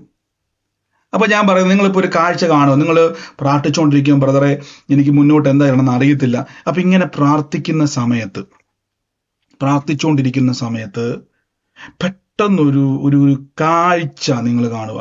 ഇന്ന സ്ഥലത്തോട്ട് ചെല്ല്, ഒരു ഉൾപ്രേരണ ഉണ്ടാവുക. ഇന്ന സ്ഥലത്തോട്ട്. എനിക്കൊരു എക്സ്പീരിയൻസ് ഉണ്ടായതുണ്ട്. ഞാനൊരു വീട്ടിൽ ഒരു സാത്താൻ വർഷിപ്പിൽ ബന്ധിക്കപ്പെട്ട ഒരു കുടുംബത്തിൽ ആ ഒരു മകളുമായി ബന്ധപ്പെട്ട് ഒരു ഭവനത്തിലേക്ക് പോകുവാൻ പരിശുദ്ധാത്മാവ് എനിക്കൊരു നിയോഗം തന്നു. ഞാനും എൻ്റെ കൂടെയുള്ള ഒരു ബ്രദറും ഉണ്ടായിരുന്നു. അപ്പം ആ പെൺകുട്ടിക്ക് അറിയത്തില്ല ഞങ്ങൾ ആ വീട്ടിൽ പോകുന്ന കാര്യം. ഈ പെൺകുട്ടിക്ക് അറിയത്തില്ല. ഞങ്ങൾ ആദ്യമായിട്ടൊരു വീട്ടിൽ ചെല്ലുമെന്ന് ഓർത്തോണേ. ഞങ്ങൾക്ക് ആ വീട്ടുകാരെ പരിചയമില്ല. പരിശുദ്ധാത്മാവ് പറഞ്ഞു ആ വീട്ടിൽ പോവുക. ആദ്യമായിട്ട് ആ വീട്ടിൽ പോവാണ്. അപ്പൊ അവിടെ ചെല്ലുന്നതിന് മുമ്പ് പരിശുദ്ധാത്മാവ് ഒരു നിയോഗം തന്നു. 6 മണിന്നൊരു കാഴ്ച ഞാൻ കാണുക. 6 മണിക്കുള്ളിൽ ആ വീട്ടിൽ നിന്ന് അവിടുന്ന് എക്സിറ്റ് ചെയ്യണം. 6 മണി. ഞങ്ങൾ ആ വീട്ടിൽ ചെന്നിട്ട് പറഞ്ഞു. അപ്പം ഞങ്ങൾ കുറച്ച് നോട്ടീസ് എടുത്തിട്ടുണ്ടായിരുന്നു. അപ്പം ഞങ്ങൾ ചെന്നപ്പോഴേക്കും ഈ പ്രാർത്ഥന ചെയ്യുന്ന ബ്രദർമാരാണ് എന്ന് പറഞ്ഞുകൊണ്ട് എന്ത് ചെയ്തു? അവിടെ ചെന്നു. ഞങ്ങൾ സംസാരിക്കാൻ തുടങ്ങി. ഞങ്ങൾ സംസാരിച്ചുകൊണ്ടിരുന്നപ്പോഴേക്കും ഈ കുടുംബത്തിന് വേണ്ടി പ്രാർത്ഥിക്കാൻ തുടങ്ങി. അപ്പം പ്രാർത്ഥിച്ചു. ദൈവാത്മാവ് പറഞ്ഞതുപോലെയൊക്കെ കുറേ കാര്യങ്ങൾ അവിടെ സംസാരിച്ചു. ദൈവം എന്താണെന്നത് അതവിടെ സംസാരിച്ചു. അപ്പൊ എൻ്റെ കൂടെ ഉണ്ടായിരുന്ന ബ്രദർ ഇങ്ങനെ സംസാരിച്ചു. അപ്പം ഞാൻ 6 മണി എന്ന് കണ്ടപ്പോൾ തന്നെ പെട്ടെന്ന് ഇദ്ദേഹത്തെ തട്ടി വിളിച്ചു, നമുക്ക് പോകണം. ഇദ്ദേഹം ഈ സഹോദരി ഇങ്ങനെ ഓരോ കാര്യം ചോദിച്ചുകൊണ്ടിരിക്കുക, സംശയങ്ങൾ പോലെ എന്താ ചോദിച്ചുകൊണ്ടിരിക്കുന്നതുകൊണ്ട് ഇവരങ്ങ് കമ്മ്യൂണിക്കേറ്റ് ചെയ്തങ്ങ് പോയി. കറക്റ്റ് 6 മണി കഴിഞ്ഞപ്പോൾ ആ മകൾ അങ്ങോട്ട് വിളിച്ചു, ആരാ വീട്ടിൽ വന്നിരിക്കുന്നത്? എന്തുണ്ട് അമ്മേ വിശേഷം? വേറെ എങ്ങാണ്ട് പഠിക്കാൻ പോയ മോളാന്ന് ഓർത്തോണേ. ദൂരദേശത്ത് പഠിക്കാൻ പോയതാ. സാധാരണ നമ്മൾ വീട്ടിലേക്ക് മാറി നോക്കുന്നത് എന്തുവാ? സുഖമാണോ? എന്തെടുക്കുക? എവിടെയാ? ആദ്യത്തെ ചോദ്യം, ആരാ വീട്ടിൽ വന്നത്? കണ്ടോ എങ്ങനെ മനസ്സിലായി? ഞങ്ങൾ മിണ്ടിയിട്ടില്ല. ആ അമ്മ ഫോൺ എടുക്കുമ്പം ആരൊക്കെ അവിടെ, ഇന്നത്തെ കാലം 2016 എന്തായാലും CC ക്യാമറ, 12 CC ക്യാമറ ഒന്നും വീട്ടിലില്ല. സാധാരണ വീട്ടുകാരവര്, വൈഫൈ ഒന്നുമില്ല അവിടെ. അപ്പൊ എങ്ങനെ മനസ്സിലായി? അപ്പൊ ദൈവം ചില കാര്യങ്ങളെ നമ്മളോട് ഇടപെടും. ചില സ്ഥലങ്ങളിലേക്ക് പോവുക, ചില കാര്യങ്ങൾ, ചില ആക്ഷനുകൾ ചെയ്യുക. ഗീതയോട് പറഞ്ഞു, ആ മൺകുടത്തിൽ ഒരു പന്തം വെക്കുക. അവിടെ ചെല്ലുമ്പോൾ മിദ്യാൻ സൈന്യത്തിനോട് പാളയത്തിൽ ചെല്ലുമ്പോൾ മൺകുടം മുടക്കുക, തീ കത്തിക്കുക. അപ്പൊ എന്നാ സംഭവിച്ചത്? മിദ്യാൻ സൈന്യം എന്താ ചെയ്തത്? അയ്യോ, അവർ തമ്മിൽ വെട്ടി അല്ലേ? അപ്പം ഒരു മൺകുടം മുടച്ച് തീ കത്തിയുമ്പോ, ഒരു മൺകുടം തല്ലിപ്പൊട്ട് ചേർത്തൊരു തീ കത്തി, ഒരു പന്തം കത്തി, എങ്ങനെ ആൾക്കാർ തമ്മിൽ സൈന്യം തമ്മിൽ യുദ്ധം ചെയ്യുന്നത്? ഇതൊരു ആക്ഷനാണ്. ദൈവം ചില കാര്യങ്ങളെ വെളിപ്പെടുത്തുമ്പോൾ അതേപോലെ ചെയ്തു കഴിഞ്ഞാൽ ഡെലിവറൻസ് ഉണ്ടാവും. അടുത്തൊരു ലെവലിലേക്ക് നമ്മൾ മൂവ് ചെയ്യും. കണ്ടോ, ഇതാണ് കമ്മ്യൂണിക്കേഷൻ. ഇതാണ് പരിശുദ്ധാത്മാവ് നമ്മളെ ഹെൽപ്പ് ചെയ്യുന്നത്. ആമേൻ. ഇതാണ് യഥാർത്ഥത്തിൽ അന്യഭാഷ. നമ്മൾ അന്യഭാഷ പറഞ്ഞ് അങ്ങ് പോവാ. സ്റ്റോപ്പ് ചെയ്യും. അന്യഭാഷ പറയുമ്പോൾ ശ്രദ്ധിക്കണം. ശ്രദ്ധിക്കണം, ഹൃദയത്തെ ശ്രദ്ധിക്കണം, പരിശോധിക്കണം. എന്തൊക്കെയോ അപ്ലോഡ് ആകുന്നുണ്ടല്ലോ, എന്തൊക്കെയോ ഡൗൺലോഡ് ആകുന്നുണ്ടല്ലോ. ഒന്ന് വിവേചിച്ച് വചനം കൊണ്ട് അനാവശ്യമായതെല്ലാം തള്ളിക്കളാം. ഹല്ലേലൂയ. അപ്പൊ ഇതാണ് പ്രാർത്ഥന. അപ്പൊ അന്യഭാഷ പ്രാർത്ഥിക്കുമ്പോൾ, അന്യഭാഷയ്ക്ക് ഒത്തിരി തലങ്ങളുണ്ട്. അന്യഭാഷ ഇല്ലാത്തവർ അന്യഭാഷാ പ്രാർത്ഥനകളിൽ പങ്കുചേരണം. ചുമ്മാ അന്യഭാഷ പറയരുത്, ദൈവത്തിൽ നിന്നുള്ളതാണെന്ന് തിരിച്ചറിയണം. അതിനെങ്ങനെയാ മനസ്സിലാക്കാൻ പറ്റുന്നത്? ദൈവ സാന്നിധ്യം അനുഭവിക്കാൻ പറ്റും അന്യഭാഷ പറയുമ്പോൾ. ഒരു ഫീലിംഗും വരുന്നില്ല എങ്കിൽ അത് ദൈവത്തിൽ നിന്നുള്ളതല്ല. ദൈവത്തിൽ നിന്നുള്ളതിൻ്റെ അകത്ത് നമുക്ക് ഫീലിങ്സ് ഉണ്ടാകും. സ്പിരിച്വലി നമുക്ക് സ്പർശനം, ആത്മാവിൽ നിറഞ്ഞവർ അന്യഭാഷ പറഞ്ഞു. ഞാൻ പറഞ്ഞ് അവസാനിപ്പിക്കാവേ, ഒരു ഭാഗം കൂടെ പറഞ്ഞ് അവസാനിപ്പിക്കാം. അപ്പോസ്തല പ്രവൃത്തി, അത് പറയുമ്പോൾ നമുക്ക് എടുക്കാതിരിക്കാൻ പറ്റത്തില്ല വാക്യം. അപ്പോസ്തല പ്രവൃത്തി 2-ാം അധ്യായത്തിൽ അപ്പോസ്തലന്മാർ എന്ത് ചെയ്യാൻ തുടങ്ങി? അവർ അന്യഭാഷയിൽ സംസാരിക്കുവാൻ തുടങ്ങി. അവർ ആത്മാവിൽ നിറഞ്ഞ് അന്യഭാഷ നോക്കി അന്യഭാഷ പറയാൻ തുടങ്ങി. അവരെല്ലാവരും പരിശുദ്ധാത്മാവ് നിറഞ്ഞ് അന്യഭാഷയിൽ സംസാരിച്ചു തുടങ്ങി. ആ കാലത്ത് ജാതികളിൽ നിന്നും യെരൂശലേമിൽ പറക്കുന്ന വലിയൊരു മുഴക്കമുണ്ടായി. പുരുഷാരം വന്നുകൂടി എല്ലാവരും പ്രഭുവിച്ച് ആശ്ചര്യപ്പെട്ട്, ഈ സംസാരിക്കുന്നവർ ഗലീലക്കാരല്ലയോ? ഇവർ നോക്കി ഓരോരുത്തരും നമ്മുടെ ജനിച്ച സ്വന്തം ഭാഷയിൽ സംസാരിക്കുന്നത് എങ്ങനെ? അടുത്ത വാക്യം പറയുന്നു, അവർക്ക് മനസ്സിലായി അറബി പറഞ്ഞു. പക്ഷെ അവർ പറയുന്നൊരു വാക്ക് ശ്രദ്ധിച്ചോണേ, ഈ നമ്മുടെ ഭാഷയിൽ ദൈവത്തിന്റെ വൻകാര്യങ്ങളെ പറയുന്നു. ഇതാണ് അത്ഭുതപ്പെടുത്തിയത്. ഒന്നാമത്തെ അത്ഭുതം, ഈ അറേബ്യൻ ഭാഷ അറിയാത്ത പത്രോസ് ലീഗ എല്ലാ ശിഷ്യന്മാരും ഉണ്ട്, 120 പേരുണ്ട്. അറേബ്യ പറയുക, എനിക്ക് അറബി അറിയത്തില്ല കേട്ടോ, പക്ഷെ അന്യഭാഷ പറയുമ്പോൾ അറബി വരുവാന്ന് വിചാരിച്ചു. നിങ്ങൾക്ക് മനസ്സിലാകത്തില്ല, കാര്യം നമുക്ക് അറബി അറിയത്തില്ല. പക്ഷെ അറബി എന്ത് ചെയ്യുക? ശ്രദ്ധിക്കുക. ഇവൻ ദൈവത്തിന്റെ വൻകാര്യങ്ങളെ പറയുക, ദൈവത്തിന്റെ ആലോചനകൾ പറയുക. കണ്ടോ? അന്യഭാഷ പറയുമ്പോൾ എന്തുണ്ടാവും? ദൈവത്തിന്റെ വൻ കാര്യങ്ങൾ റിവീലാകും, ദൈവത്തിന്റെ പ്ലാനുകൾ റിവീലാകും. കണ്ടോ? അപ്പൊ ഇതാണ് പരിശുദ്ധാത്മാവിൽ. അപ്പൊ നമ്മൾ റോമാലേഖനം 8-ാം അധ്യായം തുടങ്ങിയത് എവിടുന്നാന്ന് മനസ്സിലായോ? ആത്മാവിനെ അനുസരിച്ചു നടക്കുന്നുവെങ്കിൽ നിങ്ങൾ എന്ത് ചെയ്യത്തില്ല? ദൈവത്തിന്റെ മക്കളാ. ഇപ്പൊ മനസ്സിലായോ? അന്യഭാഷ പ്രാർത്ഥിക്കുമ്പോൾ നാം ആത്മാവിനെ അനുസരിക്കുകയും ആ പരിശുദ്ധാത്മാവിനെ അനുവദിക്കുകയും ചെയ്യുകയാണ്. ആമേൻ. അപ്പൊ ഈ ദിവസങ്ങളിൽ ആർക്കെങ്കിലും ജീവിതത്തിന്റെ അകത്ത്, ബ്രദറെ ഞാൻ അന്യഭാഷ പറയുന്നുണ്ട് ബ്രദറെ എന്ന് പറഞ്ഞ് സങ്കടത്തോടെ പറയാതെ, അന്യഭാഷ പറയുന്നു എന്നുള്ളതല്ല പറയേണ്ടത്, ഞാൻ ആത്മാവിൽ പ്രാർത്ഥിക്കുന്നുണ്ടെന്നാണ് പറയേണ്ടത്. മനസ്സിലായോ? ഞാൻ ആത്മാവിൽ പ്രാർത്ഥിക്കുന്നു. പൗലോസ് പറഞ്ഞു, ആത്മാവ് കൊണ്ടും പ്രാർത്ഥിക്കും, ബുദ്ധി കൊണ്ടും. അങ്ങനെ പറഞ്ഞു കൊടുക്കണം. ഓ ബ്രദറെ, ഞാൻ അന്യഭാഷയൊക്കെ പ്രാർത്ഥിക്കുന്നുണ്ട് ബ്രദറെ, പക്ഷെ എന്നാ ചെയ്യാൻ? അങ്ങനെയല്ല, ഞാൻ ആത്മാവിൽ പ്രാർത്ഥിച്ചുകൊണ്ടിരിക്കുക. ആത്മാവ് നമുക്ക് വെളിപ്പെടുത്തും. ചിലപ്പോൾ നിങ്ങൾക്ക് പരിശുദ്ധാത്മ ഒറ്റയടിക്ക് ഒന്നും പറഞ്ഞില്ലെന്ന് വരും. അതാ ഞാൻ പറഞ്ഞത്, തഴക്കത്താൽ പ്രാപിച്ച അഭ്യാസം എന്ന് പറയുന്നൊരു വാക്യമുണ്ട്. നമ്മളെ ദൈവം ഇങ്ങനെ എക്യുപ്പ് ചെയ്യുക, നമുക്കത് കേൾക്കാനുള്ളൊരു കപ്പാസിറ്റി. ഇപ്പം എനിക്ക് കുഞ്ഞ് ജനിച്ചു, ആ കുഞ്ഞിനിപ്പം 8 മാസമായി വരുന്നുള്ളൂ. ഞാൻ കൊച്ചിന് പറയാം, മോനെ അടുക്കളയിൽ പോയിട്ട് പപ്പായ്ക്ക് ഒരു ഗ്ലാസ് വെള്ളം കൊണ്ടുപോവാ എന്ന് പറഞ്ഞാൽ കൊച്ചിന് വല്ല മനസ്സിലാവോ? ഒന്ന് പറഞ്ഞേ, വല്ല മനസ്സിലാവോ? ഇല്ല. പക്ഷെ എന്റെ മൂത്ത ആളോട് ഞാൻ പറയുവാണ്, എനിക്ക് പപ്പായ്ക്ക് പോയിട്ട് ഇച്ചിരി വെള്ളം എടുത്തുകൊണ്ട് പറഞ്ഞാൽ അവൻ പോയിട്ട് എന്ത് ചെയ്യും? അവന് മനസ്സിലാകും വെള്ളം എടുക്കാനാണ് പറഞ്ഞത്. കണ്ടോ? കുഞ്ഞ് എനിക്കൂടെ നോക്കിക്കൊണ്ടിരിക്കുക, എന്തുവാ പപ്പ പറയുന്നത്? 8 മാസമുള്ള കൊച്ചെന്നെ നോക്കുക, എന്തോ പറഞ്ഞെന്ന് മനസ്സിലായി. ഇതാ നമ്മുടെ അവസ്ഥ. കാര്യം വളരുന്നില്ല നമ്മള്. 8 വയസ്സുള്ള കൊച്ചിന് അത് മനസ്സിലാകുന്നില്ല. പക്ഷെ കുറച്ചും കൂടെ വലിയൊരു കൊച്ചു എന്ത് ചെയ്തു? അവൻ ഓടിപ്പോയി അടുക്കളയിൽ നിന്ന് വെള്ളം എടുത്തുകൊണ്ട് വന്നു, എനിക്ക് തന്നു. അപ്പൊ എന്റെ ചോദ്യം, 2 പേരോടും അല്ലേ പറഞ്ഞത്? ഒരാൾക്ക് എന്തുകൊണ്ട് മനസ്സിലായി, മറ്റേയാൾക്ക് എന്തുകൊണ്ട് മനസ്സിലായില്ല? മറ്റേയാൾക്ക് ഞാൻ പറയുന്ന കാര്യങ്ങളെ, ഭാഷകളെ, കമ്മ്യൂണിക്കേഷനെ, അതുമായിട്ട് അതിനെ റെസ്പോണ്ട് ചെയ്യുവാനുള്ള വളർച്ച എത്തിയിട്ടില്ല. കണ്ടോ? അതാണ് അന്യഭാഷ പറയുമ്പോൾ 2 കാര്യമാണ്. ഒന്ന്, സ്പിരിച്വൽ എഡിഫിക്കേഷൻ ഉണ്ടാകുന്നു. ഒരേ സമയം ഞാൻ വളരുകയാണ്, ഒരേ സമയം ഞാൻ ദൈവത്തിൽ നിന്ന് കേൾക്കുകയാണ്. നമ്മളൊക്കെ ദൈവത്തിൽ നിന്ന് കേട്ടുകൊണ്ടിരിക്കുക, പക്ഷെ നമുക്ക് മനസ്സിലാകാത്തത് നമ്മൾ ശ്രദ്ധിക്കാത്തത് കൊണ്ടാണ്.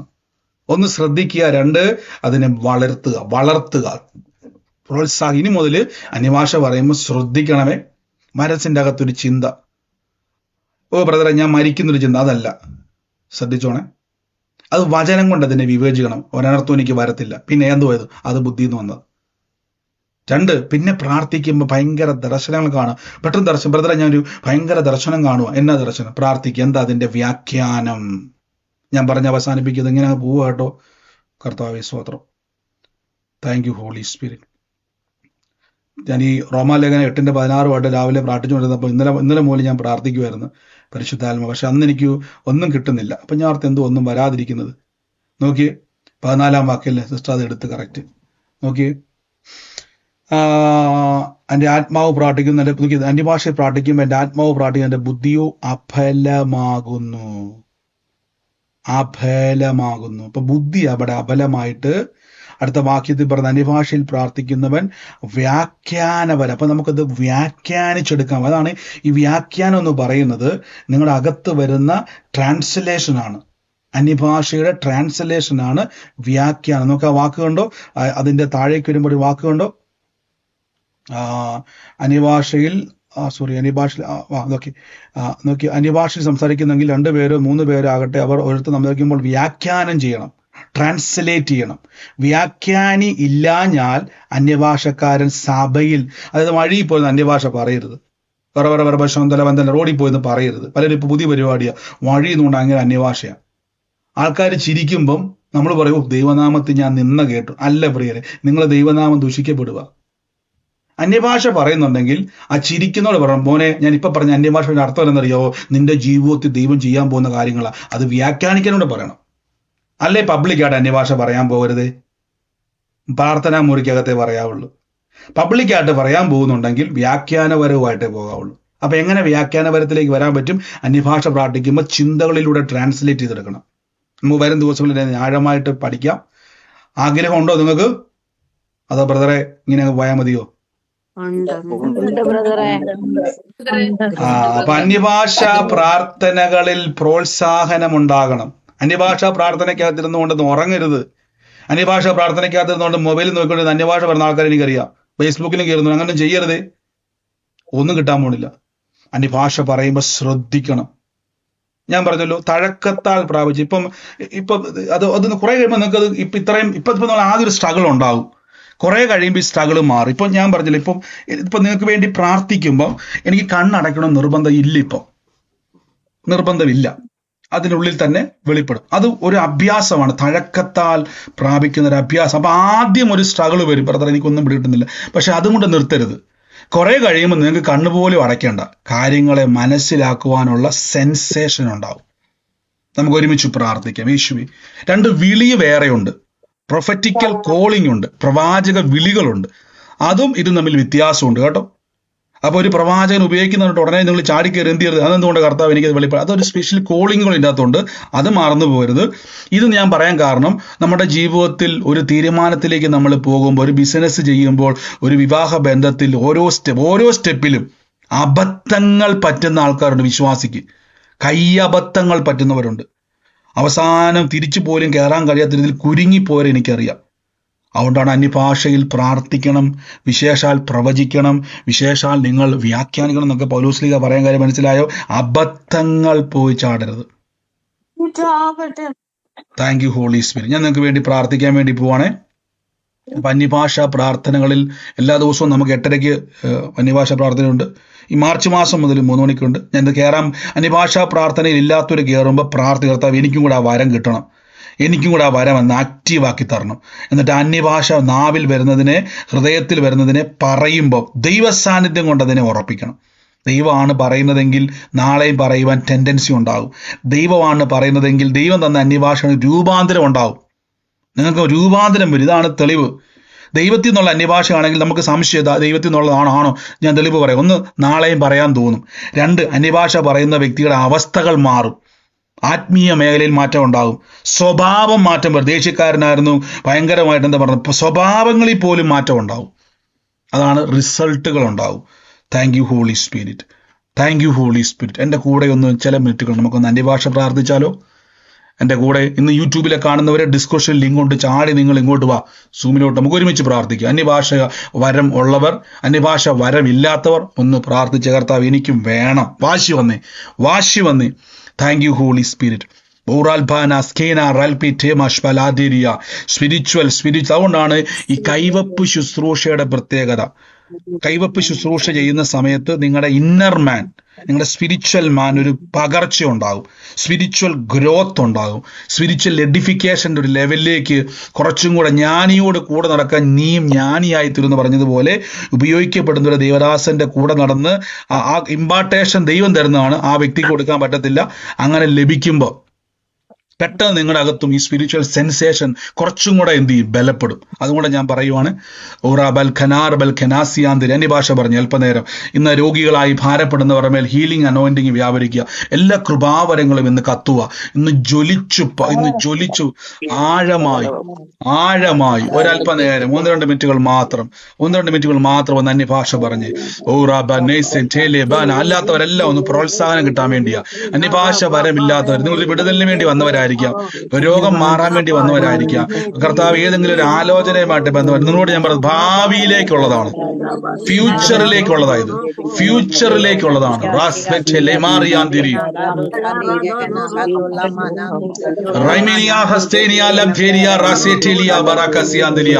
കർത്താവ് സ്പിരിച്വൽ സെൻസേഷനുകൾ, സ്പിരിച്വൽ എഡിഫിക്കേഷനുകൾ, വിശുദ്ധ ജീവിതം, നീതിയാലുള്ള ജീവിതം, സ്പിരിച്വൽ ലൈഫ് അവർ അനുഭവിക്കട്ടെ, സമൃദ്ധിയിലുള്ള ജീവിതം അനുഭവിക്കട്ടെ, ജീവനിലുള്ള ജീവിതം.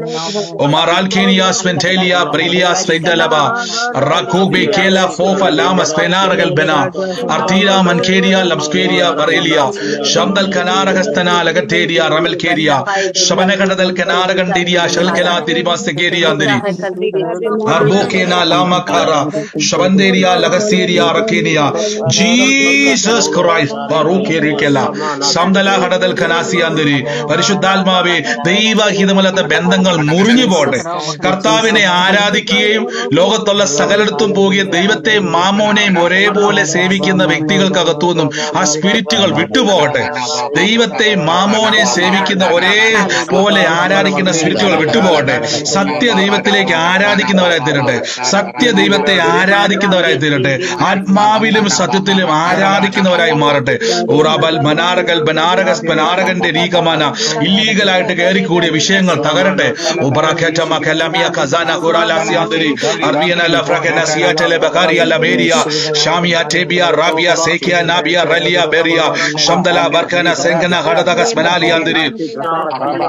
ഓ യേശുവേ, ഓ പരിശുദ്ധാത്മാവേ, കൃപ കൃപ കൃപ റഖനലാലാന സ്പെനഹടദരി മെലഹടദിഗസ്മിനിയാന്തിരി. Jesus Christ, Jesus Christ, Jesus Christ, Jesus Christ. അപ്പൊ നിങ്ങളുടെ പ്രാർത്ഥനകൾ ദർശനങ്ങളാണ് കേട്ടോ. അന്യഭാഷാ പ്രാർത്ഥനകൾ പരിശുദ്ധാത്മാവ് സ്വർഗത്തിലെ ദൈവത്തിൽ നിന്നും ദൈവരാജ്യത്തിൽ നിന്നും ചിലതിനെ ഡൗൺലോഡ് ചെയ്തിട്ട് ഹൃദയത്തിൽ അപ്ലോഡ് ചെയ്യുന്നതാണ് അന്യഭാഷാ പ്രാർത്ഥന. പലതരം അന്യഭാഷയുണ്ട്, അത് ഓൾറെഡി പറഞ്ഞിട്ടുള്ളതുകൊണ്ട് ഞാൻ എക്സ്പ്ലെയിൻ ചെയ്യുന്നില്ല. തുടർമാനമായിട്ട് കേൾക്കുന്നവർക്ക് അറിയാൻ പറ്റും. ആദ്യമായിട്ട് കേൾക്കുന്നവർക്ക് യൂട്യൂബിൽ നിങ്ങൾ നോക്കിയാൽ, നമ്മുടെ പേജിൽ നോക്കിയാൽ മതി, ട്രൂലൈറ്റ് ജനറേഷൻ എന്നുള്ള പേജ് നോക്കിയാൽ മതി. അന്യഭാഷ എന്നുള്ള സബ്ജക്റ്റ് തന്നെ കിടപ്പുണ്ട്, അത് നോക്കിയാൽ കറക്റ്റായിട്ട് എല്ലാം മനസ്സിലാവും. Lord Jesus. എൻ്റെ ഉള്ളത്തിൽ കർത്താവ് പറയുന്നു, ഈ അക്ബർ എന്ന് പറയുന്ന ഒരു പേര് കാണിച്ചിട്ട് ഈ ഡോക്യുമെന്റുകളുമായി കണക്ട് ചെയ്ത് ഈ പേര് ഞാൻ കാണുക. അക്ബർ എന്ന് പറയുന്ന ഒരു പേരും ഡോക്യുമെന്റുകളുമായിട്ട് കണക്ട് ചെയ്തിട്ട് ഒരു ഒരു ഡെലിവറൻസിന്റെ മേഖല കർത്താവ് തുറക്കാൻ വേണ്ടി പോവാ. ജീസസ് ക്രൈസ്റ്റ്, യേശുവിന്റെ നാമത്തിൽ. അതൊരു ഈ ഒരു ഡോക്യുമെന്റുമായിട്ടാണ് ഞാൻ ഈ പേര് കാണുന്നത്. അത് ഒരു വ്യക്തിയാകാം, ചിലപ്പോൾ അതൊരു ഓഫീസാകാം, അങ്ങനെ അതുമായിട്ട് റിലേറ്റ് ചെയ്തൊരു ഡോക്യുമെന്റുമായിട്ട് ഈ പേര് കണക്ട് ചെയ്യുക. In the name of Jesus Christ, യേശുവിൻ്റെ നാമത്തിൽ. ആ ഇതുമായിട്ട് ബന്ധപ്പെട്ടത് ഏത് വ്യക്തിയാണോ, ഏത് സ്ഥലത്താണോ നിങ്ങൾ ഇരിക്കുന്നത്, യൂട്യൂബിലോ സൂമിലോ ലൈവിലോ ഏത് സ്ട്രീമിലാണോ കേൾക്കുന്നത്, ഏത് രാജ്യത്താണോ, ആ നിമിത്തം ആ വ്യക്തിയുമായി കണക്ട് ചെയ്ത് ഈ ഒരു സംഭവം, ഈ വ്യക്തിയോ ട്രാവൽസോ എന്തോ ആയിക്കോട്ടെ, ഇതുമായിട്ട് കണക്ട് ചെയ്ത് വലിയൊരു ഡെലിവറൻസ് സംഭവിക്കാൻ വേണ്ടി പോവാം. In the name of Jesus Christ, യേശുവിൻ്റെ അധികാരമുള്ള നാമത്തിൽ ഇന്ന് റിലീസ് ചെയ്യുന്നപ്പോൾ ഇന്ന് ആ വ്യക്തിയുമായി ബന്ധപ്പെട്ടത് ആമേൻ പറഞ്ഞ് ആ ഡെലിവറൻസിനെ സ്വീകരിച്ചോണേ. കർത്താവിൻ്റെ വലിയ പ്രവൃത്തി ഇന്നവിടെ സംഭവിക്കുക. ഈ പറയാനുള്ളവരല്ലെങ്കിൽ എല്ലാവരും ഒന്ന് മൈക്ക് മ്യൂട്ട് ചെയ്യണമേ. ലോർഡ് ജീസസ്, യേശുവേ ഞങ്ങളിത് റിലീസ് ചെയ്ത് പ്രാർത്ഥിക്കുന്നപ്പ. കർത്താവിന്റെ അത്ഭുതകരം എന്ന് വെളിപ്പെടുന്നല്ലോ. In the name of Jesus. ബാക്കി എല്ലാവരും മൈക്ക് മ്യൂട്ട് ചെയ്തേ. എല്ലാവരും മൈക്ക് മ്യൂട്ട് ചെയ്ത്. അതാരാ വിസ എടുക്കാൻ കൊടുത്തിരുന്ന മെസ്സേജ് ഇട്ടേക്കുന്നത്? മ്യൂട്ട് മാറ്റാൻ പറ്റുന്ന സാഹചര്യമാണോ? സ്വപ്ന എന്ന് പറഞ്ഞ സിസ്റ്റമാണ് ഇട്ടേക്കുന്നത്. പേര് ഞാൻ കാണുന്നത് അങ്ങനെയാണ്. മ്യൂട്ട് മാറ്റാൻ പറ്റുന്ന സാഹചര്യമാണെങ്കിൽ സിസ്റ്ററെ ഒന്ന് മ്യൂട്ട് മാറ്റുക. ആ വിഷയമായിട്ട് ആ പറഞ്ഞു സിസ്റ്റർ. ട്രാവൽസ് ആണ്. ആ വിസ അടിക്കാൻ ഇപ്പം കൊടുത്തിപ്പം ദുബായിലേക്ക് പോകാനായിട്ട്. അപ്പൊ ഇപ്പൊ എല്ലാം പ്രശ്നങ്ങളായതുകൊണ്ടൊന്നും നടക്കുന്നില്ലായിരുന്നു. ഈ ട്രാവൽസിലാണ് കൊടുത്തേക്കുന്നത്. അതെ, അക്ബർ ട്രാവൽസിലാണ് പറഞ്ഞേക്കുന്നത്. ഈ പേപ്പറിൽ പേപ്പറിൽ അവിടെ ഇരിക്കുന്നത്. അതെ അതെ. യേശുവിന്റെ നാമത്തിൽ ആ ബ്ലോക്കിനെ ഞാനിപ്പോ പ്രാർത്ഥിക്കുന്നപ്പ. In the name of Jesus Christ ആ ബ്ലോക്കുകൾ ക്ലിയർ ആകട്ടെ. In the name of Jesus ആ യാത്ര സഫലമാകട്ടെ. കർത്താവെ നന്മയായി തീരട്ടെ, അനുഗ്രഹമായി തീരട്ടെ, സാക്ഷ്യമായി തീരട്ടെ. കർത്താവിന്റെ നാമത്തിൽ ഞങ്ങൾ റിലീസ് ചെയ്യുന്നപ്പോൾ ആമേൻ പറഞ്ഞ സിസ്റ്റർ വിടുതലിനെ സ്വീകരിച്ചു യേശുവിന്റെ അധികാരമുള്ള നാമത്തിൽ തന്നെ. Thank you Holy Spirit. In the name of Jesus Christ. എൻ്റെ യേശുവേ ഞങ്ങൾ നന്ദി പറയുന്നപ്പാ. Lord Jesus Christ, Father Lord Jesus Christ, in the name of Jesus Christ. Father, ഇപ്പോൾ തന്നെ ഞാൻ ഇന്ന് ഒരു കുടുംബത്തെ കർത്താവ് എന്നെ കാണിക്കുക. ഞാൻ ആ കുടുംബത്തിന് വേണ്ടി പ്രാർത്ഥിക്കുമ്പോൾ ഞാനൊരു സാധാരണ അത് യുവാക്കളാണ് അങ്ങനത്തെ ഈ വാച്ച് യൂസ് ചെയ്യുന്നത്. സാധാരണ ഞാൻ കാണുന്നത് ഈ G-Shock എന്ന് പറഞ്ഞൊരു കമ്പനിയുടെ നമ്മൾ പ്രായമായവർ യൂസ് ചെയ്യുന്ന മോഡലല്ല, ഈ പ്രത്യേകിച്ച് യുവാക്കൾ യൂസ് ചെയ്യുന്ന ഡിസൈൻ ഉണ്ടല്ലോ. അങ്ങനെ ഈ ഒരു വാച്ച് ഇപ്പം അത് ഊരിയിട്ടിരിക്കുന്നതായിട്ടാണ് ഞാൻ കാണുന്നത്. ഊരി ഒരു ടേബിളെ വെച്ചിരിക്കുന്നതായിട്ട് ഞാൻ കാണുവാണ്. ഒരു തലമുറയുമായി ബന്ധപ്പെട്ടാണ് ആ വാച്ച് അവിടെ ഇരിക്കുന്നത്. ഈ വാച്ച് ഇതിനൊരു പൊസിഷൻ ഇപ്പോൾ ഞാൻ കാണുന്നത്, ഇതിൻ്റെ തലഭാഗം, ഈ ഹെഡ്, ഈ വാച്ചിൻ്റെ ഹെഡ് ഭാഗം ഭിത്തിയോട് ചേർന്നിരിക്കുന്ന, അതായത് ആ ഭാഗം ഭിത്തിയോട് ചേർന്നിരിക്കുന്നതായിട്ട് ആ വാച്ച് അവിടെ വെച്ചിരിക്കുക. ടേബിളിൽ അങ്ങോട്ട് തിരിച്ചു വെച്ചേക്കും. അതിന് മുഖാന്തരമായി വെച്ചിരിക്കുന്ന ഒരു ടേബിൾ ഞാൻ കാണുക. ആ വാച്ചിൻ്റെ ഉടമസ്ഥനായ വ്യക്തി, ആ വ്യക്തിയെ, കുടുംബമാണ് ഞാൻ കാണുന്നത്, ഒരു കുടുംബത്തിൻ്റെ അകമാണ് ഞാൻ കാണുന്നത്. ആ കുടുംബത്തിൻ്റെ അകത്ത് കർത്താവ് തൊടുന്നതായിട്ട് പറയുന്നു. In the name of Jesus Christ, യേശുവിൻ്റെ നാമത്തിൽ. അത് ഇപ്പോൾ അതിരിക്കുന്നത് ഏത് കുടുംബത്തിൽ ഏത് തലമുറയുമായിട്ടാണോ ഇപ്പോൾ വാച്ച്, നിങ്ങൾക്കത് മനസ്സിലായില്ല, അല്ലെങ്കിൽ നിങ്ങൾ ആ വാച്ച് ഒന്ന് പോയി ചെക്ക് ചെയ്യുക. ആ മുറിയിൽ കയറിയിട്ട് ആ വാച്ച് ഒന്ന് ചെക്ക് ചെയ്യുക. ആ തലമുറയ്ക്ക് വേണ്ടി ഏറ്റെടുത്തോണേ. പറഞ്ഞു സിസ്റ്ററെ, പറഞ്ഞു. ഞാൻ എന്റെ മോനാണ് എപ്പോഴും വാച്ച് യൂസ് ചെയ്തോണ്ടിരിക്കുന്നത്. അവനിപ്പോ ഹോസ്പിറ്റലിലാണ്. എന്ത് പറ്റി സിസ്റ്ററെ? ഹലോ, ഈ പറഞ്ഞ വാച്ചാണോ സിസ്റ്ററെ? അതെ. ജനലിന്റെ ഇറമ്പി ഭിത്തി ഇറമ്പിനോട് ചേർത്ത് വെച്ചിരിക്കുക. കണ്ടോ യേശുവേ, എന്നെ കർത്താവ് അവനെ തൊടുക കേട്ടോ. ദൈവം അവനെ തൊടുക. അവന്റെ പേരെന്തുവാ സിസ്റ്ററെ? Melbin. In the name of Jesus. എന്നെ കർത്താവ് അവനെ തന്നെ ഫോക്കസ് ചെയ്യാൻ വേണ്ടിയാണ് ആ വാച്ചിന്റെ പൊസിഷൻ, അതിരിക്കുന്ന പൊസിഷൻ പോലും കർത്താവ് എന്നെ കാണിച്ചു തന്നത്.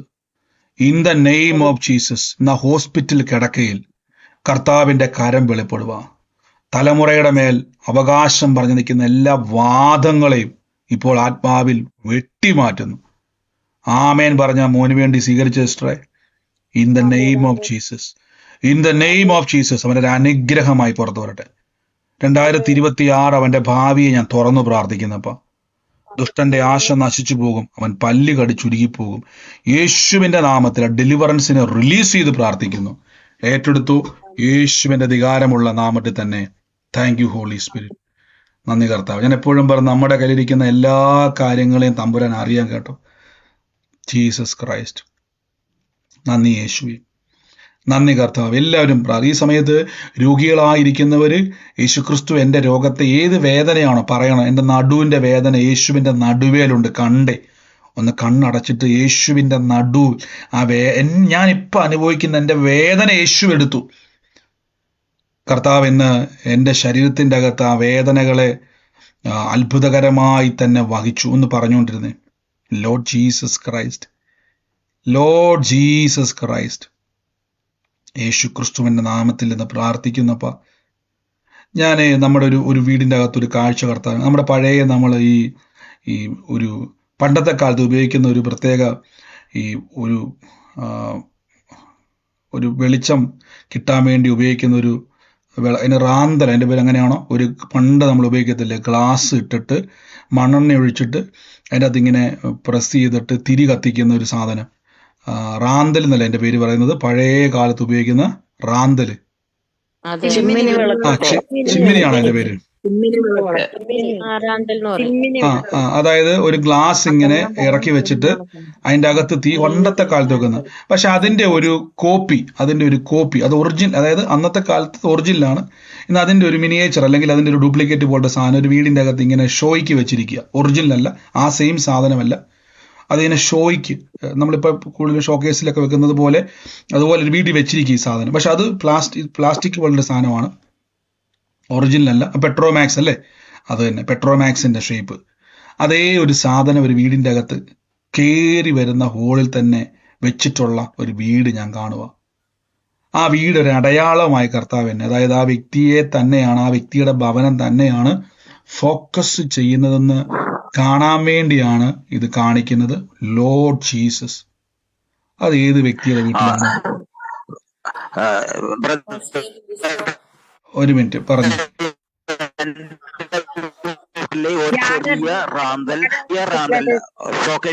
കേട്ടെ ചെറിയ റാന്തൽ എന്റെ വീട്ടിൽ ഷോക്കേസിൽ ഞാൻ വെച്ചിട്ടുണ്ട്. ഇത് ഷോക്കേസിലായിരിക്കും. ഒരു മിനിറ്റ്, രണ്ടുപേരും പറഞ്ഞു. എന്റെ വീട്ടിലും ഉണ്ട് ഇത് ഷോക്കേസിൽ ഇരിക്കുക. എവിടെ ഇരിക്കുന്നത്? ഇനി കേട്ടെ, ഈ ഷോക്കേസ് ഇരിക്കുന്നതിന്റെ അകത്ത് തന്നെ, ഇതിന്റെ അകത്ത് ഈ ഷോക്കേസിൽ തന്നെ ഞാനൊരു ചെറിയ ഡയറി കാണുക. സൈഡില് ചെറിയൊരു ഡയറി വെച്ചിരിക്കുന്നത് കാണുക. ഇത് അതായത് നമ്മൾ എന്താ പറയുക, ഭയങ്കരമായിട്ട് എഴുതുന്ന ഡയറി അല്ല, ചെറിയൊരു നോട്ട് പോലെ വെച്ചിരിക്കുക. അത് ഇതിന്റെ താഴെ ഒരു ഭാഗത്ത് എവിടെയോ വെച്ചിട്ടുണ്ട് ഒരു നോട്ട്. ഈ ഒരു വീടാണ് ഞാൻ കാണുന്നത്. അതിൻ്റെ അകത്ത് ജനുവരി എന്ന് പറയുന്ന ഒരു മാസത്തിൽ ജനിച്ചൊരു വ്യക്തിയുള്ള ഒരു ഭവനം കൂടെ കാണിക്കുന്നു. ഇപ്പൊ ക്ലിയർ ആയോ? ഇതുമായിട്ട് അതേത് വീടാ? എന്റെ വീടാണ് ബ്രദറെ. എന്റെ മോൻ ജനുവരി മാസത്തിൽ ജനിച്ചതാണ്. എന്റെ വീട്ടില് ഈ പ്ലാസ്റ്റിക്കിന്റെ എന്റെ ദൈവമേ, ഇത് ആരാണ് ഈ സമയത്ത് ഇങ്ങനെ കളിതമാശയായിട്ടിരിക്കുന്നത്? പറഞ്ഞു സിസ്റ്ററെ, ഏത് സഹോദരി പറയുന്നത്? ഞാൻ അവരെ മാത്രം ഒന്ന് മാറ്റാവേ. ബാക്കി എല്ലാവരും ഇപ്പൊ സഹോദരി പറഞ്ഞില്ലേ വീടിന്റെ അകത്ത് ഇരിക്കുന്നത്, ഡയറി ഇരിക്കുന്നത് ജനുവരി മാസം. ഇപ്പൊ പറഞ്ഞ സഹോദരി ഏതാ? പേരെന്താ സിസ്റ്ററുടെ? സിസ്റ്ററുടെ പേരെന്തോ ഉറക്കെ പറഞ്ഞേ.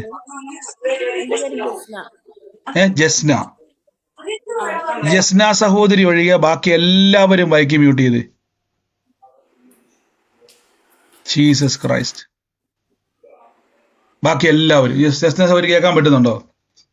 കേൾക്കാൻ പറ്റുന്നുണ്ട്. സിസ്റ്ററുടെ വീട്ടിലായത് ഇരിക്കുന്നത്? എന്റെ വീട്ടിലിരിപ്പുണ്ട്. എന്റെ മോന് ജനുവരിയിൽ ജനിച്ചതാണ്, ജനുവരി 8-ന് ജനിച്ചതാണ്.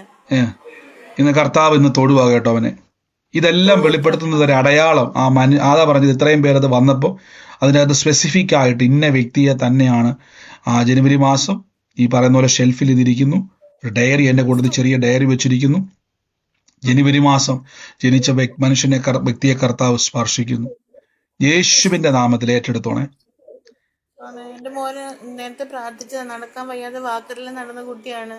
പാസ്റ്ററിന്റെ പ്രാർത്ഥനയോട് കൂടിയാണ് അവൻ എണീറ്റ്. വാക്കറില്ലാണ്ട് ഇപ്പം 1 മാസമായി നടക്കാൻ തുടങ്ങിയിട്ട്.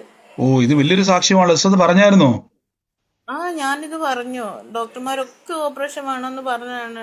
ഒരിക്കലും അവൻ എണീറ്റ് നടക്കില്ല, കാലിന് വളർച്ച കുറവുണ്ടാവും എന്നൊക്കെ പറഞ്ഞ് ഞാൻ പ്രാർത്ഥന സഹായം ചോദിച്ചിരുന്നു. ഞാനിത് സാക്ഷിയായിട്ട് പറഞ്ഞു. എവിടുന്നാ സംസാരിക്കുന്നത്? ഞാൻ കണ്ണൂരിൽ നിന്നാണ്. സ്വോത്രം. അവനിപ്പോ നടക്കാൻ തുടങ്ങി. നടക്കാൻ തുടങ്ങി പാസ്റ്ററെ. എന്റെ കർത്താവ്. എന്നാ പിന്നെ സിസ്റ്റർ അന്ന് വോക്കറിന്റെ കാര്യം മാത്രമേ പറഞ്ഞുള്ളൂ എനിക്ക് തോന്നുന്നത്. വോക്കറിൽ നടന്നുകൊണ്ടിരുന്നേ 6 മാസമായിട്ട് എൻ്റെ മോൻ വാക്കറിലായിരുന്നു. നടക്കാൻ വയ്യാതെ വെയിറ്റ് ഒക്കെ ഇട്ട് കിടന്നു. ഒരു അതായത് കൈ മറ്റേ ആ പോലും കാലിന്റെ ഹിപ്പിന്റെ അവിടെ എന്തോ തെന്നിന്ന് പറഞ്ഞല്ലേ? തെന്നിയത്. ഓ, ഇത് ഞങ്ങൾ വലിയൊരു മുപ്പത്തൊന്ന് സാക്ഷ്യം. അപ്പൊ പ്രാർത്ഥിച്ച് കണ്ണൂര് വന്ന് ശരിക്കും പറഞ്ഞാല് പ്രാർത്ഥിക്കാൻ വേണ്ടി ഇരുന്നായിരുന്നു അല്ലേ മീറ്റിങ്ങിന് അന്ന് പറഞ്ഞതല്ലേ അതെ സൗരി? അതെ അതെ.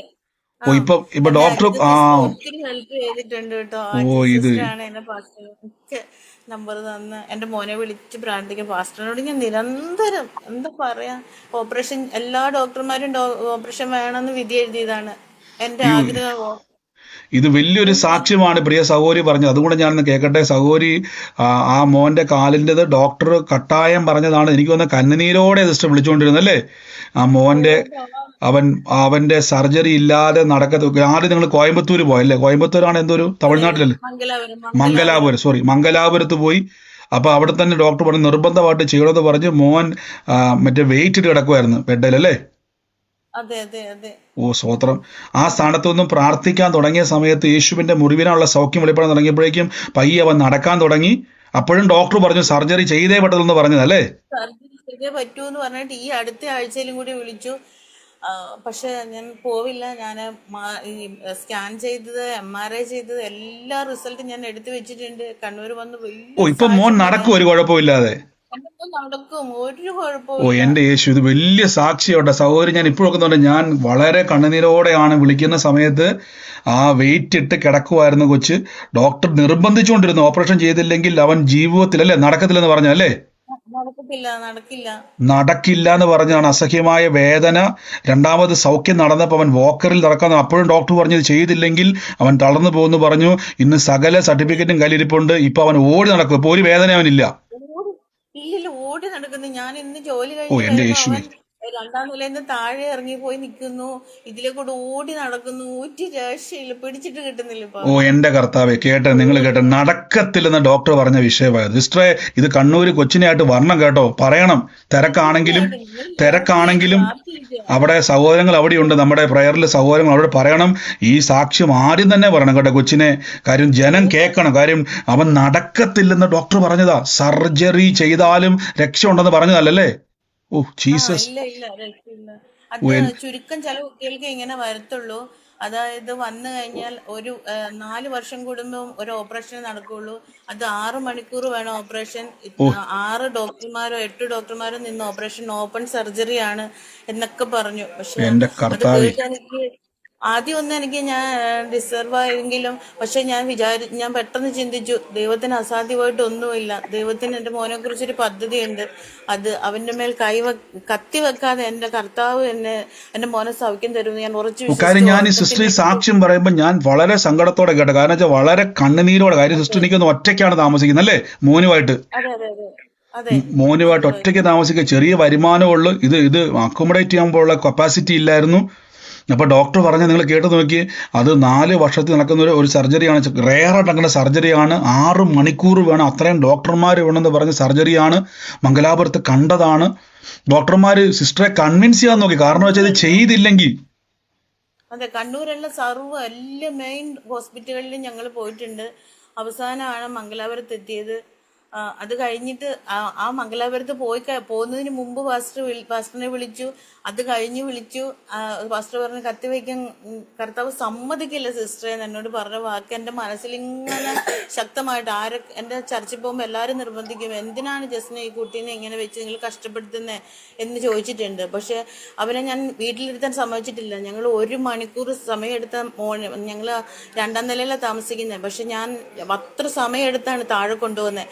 ഓട്ടോ വിളിച്ച് ഞാൻ 1,500 രൂപ കൊടുക്കണം ചർച്ചിലെത്തണമെങ്കിൽ. ഞാൻ അവിടെ കൊണ്ടുപോയല്ലോ എൻ്റെ മോനെ. ഓ എന്റെ അതുപോലെ യേശുവേ. തന്നെ തിരിച്ചു കൊണ്ടുവരും. സിസ്റ്ററെ കേട്ടെ, നിങ്ങൾ ഈ സാക്ഷ്യം വളരെ, ഞാനിത് ഇത്ര എടുത്തു പറയാൻ കാരണം അത് എനിക്കറിയാം. സിസ്റ്റർ അതുപോലെ നിരന്തരം വിളിച്ചുകൊണ്ടിരിക്കുവായിരുന്നു. നിരന്തരം അതുപോലെ സ്ട്രഗിളിൽ കടന്നു പോയിക്കൊണ്ടിരിക്കുവായിരുന്നു. കർത്താവ് എത്ര വലിയവൻ, ദൈവം എത്ര വലിയവൻ. ഞാൻ എപ്പോഴും പറഞ്ഞതുപോലെ വലിയൊരു അത്ഭുതം ഫസ്റ്റ് എൻ്റെ ജീവിതത്തിൽ സംഭവിച്ചു. എൻ്റെ മോൻ തന്നെ വീട്ടിലിരിക്കുന്നത്, ഞാൻ ജോലിക്ക് പോകും, എൻ്റെ ചേച്ചി ഹോസ്പിറ്റലിൽ പോയിരിക്കാം, മൂത്ത മോൻ പഠിക്കാൻ പോയി, അവൻ 9th പഠിക്കുന്നത്. അപ്പോൾ ഗ്യാസ് കണക്ഷൻ ഉണ്ടായിരുന്നു വീട്ടിൽ നിന്ന്. ഇങ്ങനെ കുറേ സമയം കഴിഞ്ഞപ്പോൾ ഇവനിങ്ങനെ ഞാൻ ഓഫീസിലിരിക്കുന്ന സമയത്ത് തന്നെ വിളിച്ചിട്ട് പറഞ്ഞു, അമ്മ ഗ്യാസിൻ്റെ സൗണ്ട് കേൾക്കുന്നുണ്ട്, ഷൂ എന്ന് പറഞ്ഞ സൗണ്ട്. ഗ്യാസ് തന്നെ നിരങ്ങി പോവുക. അപ്പം മിനിയാന്ന് കുറ്റി നിറച്ച് ഞങ്ങൾ ഫിറ്റ് ചെയ്തതേ ഉള്ളൂ. ഗ്യാസിൻ്റെ സ്മെല്ല് മുഴുവനുമായി. എൻ്റെ മോൻ മാത്രമേ ഉള്ളൂ വീട്ടിൽ, അടുത്തൊന്നും ആരുമില്ല. അപ്പോഴും ഞാൻ കർത്താവിനോട്, കർത്താവ് എൻ്റെ മകന് ദൈവം കണ്ടതാണ്, എൻ്റെ കുഞ്ഞിനെ ദൈവം ഒന്നും വരത്തില്ല. ഞാൻ ഇവിടെ നിന്ന് ഇറങ്ങുമ്പം കർത്താവിൻ്റെ ദൂതന്മാർ ഞങ്ങൾക്ക് കാവലുണ്ടാവണമെന്ന് പ്രാർത്ഥിച്ചിട്ടാണ് ഇറങ്ങുന്നത്. തന്നെ എവിടെ ഇരിക്കുന്നത് വീട്ടില്. പക്ഷെ അവൻ എങ്ങനെയോ ശക്തി എടുത്ത് അവൻ തന്നെ ചെന്ന് ഓഫ് ചെയ്തിട്ട് ഇരുന്നു. അത്രയും വലിയൊരു അനുഗ്രഹം. കാരണം സാധാരണ ഒരു കുട്ടിക്കും തോന്നില്ല. സിസ്റ്റർ, ഇപ്പൊ ഈ പ്രവചനാലോചന വെളിപ്പെട്ടപ്പോൾ ഈ ജനുവരി ജനിച്ചത് ഈ മോനാണോ? അത് മൂത്ത് മോൻ ജനുവരി 8 ജനിച്ചത്. ഇപ്പൊ ഈ പറഞ്ഞ മോൻ സൗഖ്യം ലഭിച്ച മോനോ? ജനിച്ച മോനാ. കണ്ടോ സിസ്റ്റർ, ഇവൻ ജനിച്ച മാസം വല്ലോണ്ട് പറഞ്ഞിട്ടുണ്ടായിരുന്നോ? ഇല്ല, ഈ വീടിന്റെ അകത്ത് ഇപ്പൊ പറഞ്ഞ പോലെ ഈ റാന്തൽ എന്ന് പറഞ്ഞ സാധനം ഇരിക്കുന്നതെല്ലാം പറഞ്ഞിട്ടുണ്ടായിരുന്നോ? തമ്പുരാൻ അങ്ങോട്ട് ഉറപ്പിക്കുക കേട്ടോ. ദൈവം അവനെ കണ്ടെന്നും തമ്പുരാൻ അവനെ പറ്റി ഒരു പ്ലാൻ ഉണ്ടെന്നും ദൈവാത്മാവ് വീണ്ടും വീണ്ടും പൊതിഞ്ഞു സൂക്ഷിക്കുവാന്ന് ഇപ്പൊ മനസ്സിലായോ? നമ്മള് മക്കൾ ദൈവം തരുന്ന അവകാശമാണ്. ഓ യേശുവേ, thank you Holy Spirit. God bless you സിസ്റ്ററെ. കർത്താവ് വലിയ കൃപ കൊണ്ട് നിറച്ചതിന് നന്ദി പറയുന്നു. ഈ സാക്ഷ്യം നിങ്ങൾ കേൾക്കാൻ വേണ്ടി തന്നെയാണ് ഞാനിത് കാണാൻ വെച്ചാൽ. അതുപോലെ എനിക്കറിയാം സിസ്റ്റർ വിളിക്കുന്ന സമയത്ത് കോയമ്പത്തൂർ, കണ്ണൂരിൽ നിന്ന് കോയമ്പത്തൂരിലോട്ട് പറഞ്ഞില്ല, അവിടെയുള്ള സകല ഹോസ്പിറ്റൽ ഒറ്റയ്ക്കാണ് സിസ്റ്റർ താമസിക്കുന്നത്. ഈ കുഞ്ഞിനെയും വെച്ചുകൊണ്ട്, ഈ കാല് വയ്യാത്ത കൊച്ചിനെയും വെച്ചുകൊണ്ട് 2ാം നിലയിൽ നിന്ന് താഴെ വന്ന് ഇതിനെയും കൊണ്ടൊന്നും കോയമ്പത്തൂരൊക്കെ പോവുക. അവൻ്റെ കാലിൽ ആ ഹിപ്പിൻ്റെ ആ ബുദ്ധിമുട്ട് കാരണം ഓപ്പറേഷൻ ചെയ്യണം. ഡോക്ടർ കട്ടായം പറഞ്ഞു, അതിനുള്ള പൈസയില്ല. പക്ഷെ അന്ന് മുതൽ കേൾക്കാൻ തുടങ്ങി, യേശുവിൻ്റെ അടിപ്പിണരുകളാൽ സൗഖ്യം വന്നിരിക്കുന്നു. യേശു എൻ്റെ രോഗത്തെ വഹിച്ചു. മോന് വേണ്ടി സഹോദരി ഇടിവിൽ നിന്നു. കർത്താവിൻ്റെ നാമത്തിൽ സഹോദരങ്ങൾ ആ വ്യക്തിക്ക് വേണ്ടി പ്രാർത്ഥിച്ചു. കൃപ കൊടുത്തു ദൈവം. എന്ന് കേട്ടില്ല, ദൈവം നടത്തി. കണ്ണൂർ പട്ടണത്തിൻ്റെ അകത്ത് നടക്കുവാണ് എന്ന കുഞ്ഞിനെയായിട്ട്. യേശു ജീവിക്കുന്ന ദൈവം പ്രിയരെ. അതുകൊണ്ടാണ് ഞാൻ എപ്പോഴും പറയുന്നത്, നിങ്ങൾ സൗഖ്യം നമ്മുടെ അവകാശമാണ്, അത്ഭുതം നമ്മുടെ അവകാശമാണ്, ദൈവത്തിൻ്റെ പ്രവൃത്തി നമ്മുടെ അവകാശമാണ്. വിട്ടുകൊടുക്കരുത് പ്രിയരെ, വിട്ടുകൊടുക്കരുത്. ശരിയാ, നമ്മൾ ചിലപ്പോൾ നിരാശപ്പെട്ട് പോയേക്കാം. അവിടെയാണ് കൂട്ടായ്മ കൂടണം. അതും ഇതൊന്നും പോയി കേൾക്കാം. എൽക്കാനമാരുടെ സുവിശേഷം കേൾക്കാൻ വേണ്ടി പോകരുത്. എൽക്കാന പറഞ്ഞതുപോലെ, നിങ്ങൾ കഴിഞ്ഞ ദിവസം ഞാൻ പറഞ്ഞത് എൽക്കാനയുടെ കാര്യം എന്താണെന്നുള്ളത്. എൽക്കാനമാരെ കേൾക്കാൻ പോകരുതേ.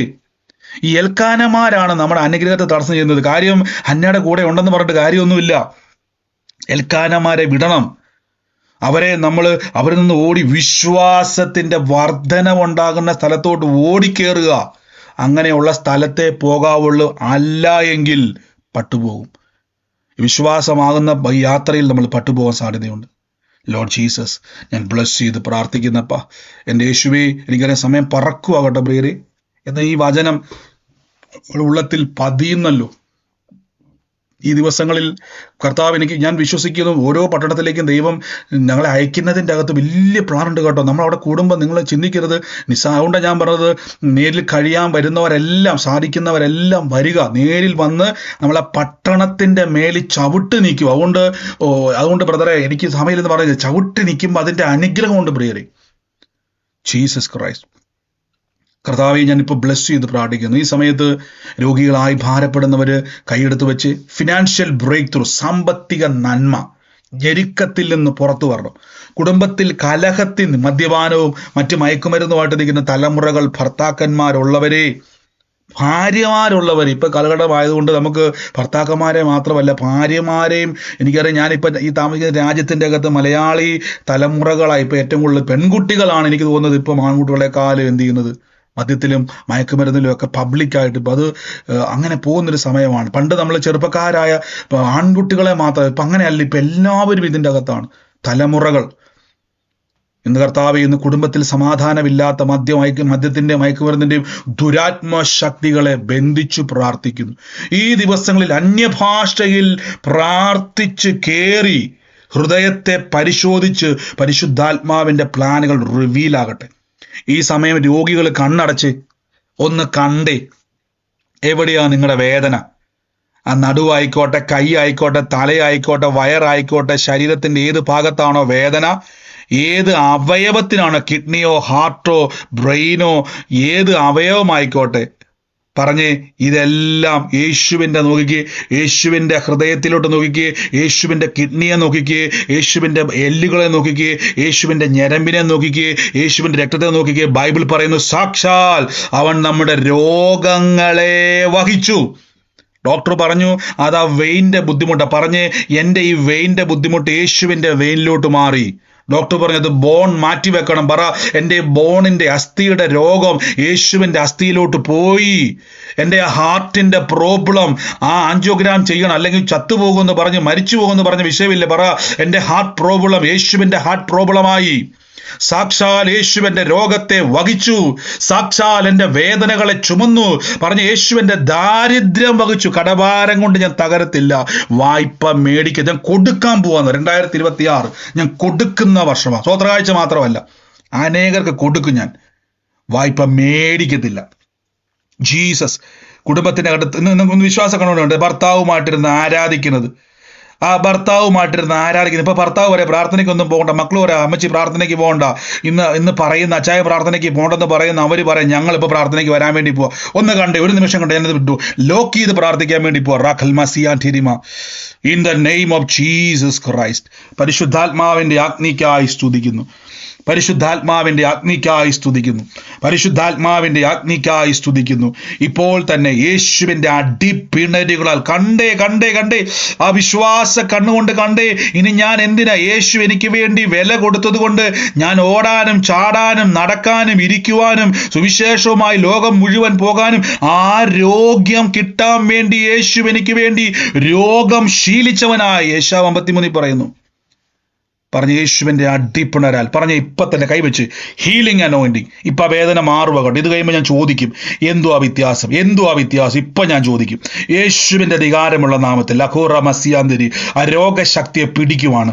പരിശുദ്ധാത്മാവേ, അങ്ങയുടെ കൃപ ഞങ്ങളുടെ അകത്ത് വ്യാപരിക്കുന്നല്ലോ. യേശുവിൻ്റെ തിരുമുറിവിനാൽ ആരോഗ്യം വന്നല്ലോ, ആരോഗ്യം വന്നല്ലോ, ആരോഗ്യം വന്നല്ലോ, ആരോഗ്യം വന്നല്ലോ, ആരോഗ്യം വന്നല്ലോ. യേശുവിൻ്റെ മുറിവിനാൽ ഖബറകനസിയാന്തരി ആ അസ്ഥികളുടെ മേൽ തീ കത്തുക, ഞരമ്പിന്റെ മേൽ തീ കത്തുകയാ, ശരീരത്തിന്റെ ആന്തരിക അവയവങ്ങളുടെ മേൽ തീ കത്തുക. പുതിയത് പുതിയത് പുതിയത്. ഇപ്പൊ വേദന അവിടെ ഇല്ല, വേദന അവിടെ ഇല്ല. യേശുവിന്റെ മുറിവിനാൽ സൗഖ്യം വ്യാപരിക്കുക. ഒരു തീ കത്തുന്നത് പോലെ ശരീരത്തിന്റെ മേൽ അഭിഷേകത്തിന്റെ അഗ്നി കത്തുക.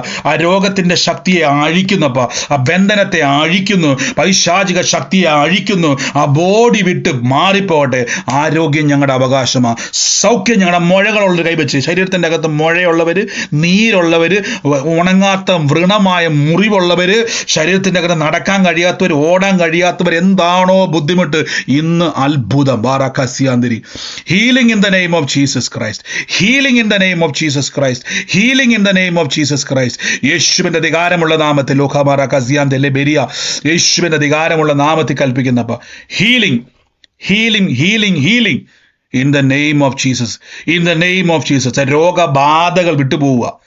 പൈശാചികമായി നിൽക്കുന്ന രോഗശക്തികൾ യേശുവിനത് ഇറങ്ങ്, ശരീരം വിട്ട് ഇറങ്ങ്.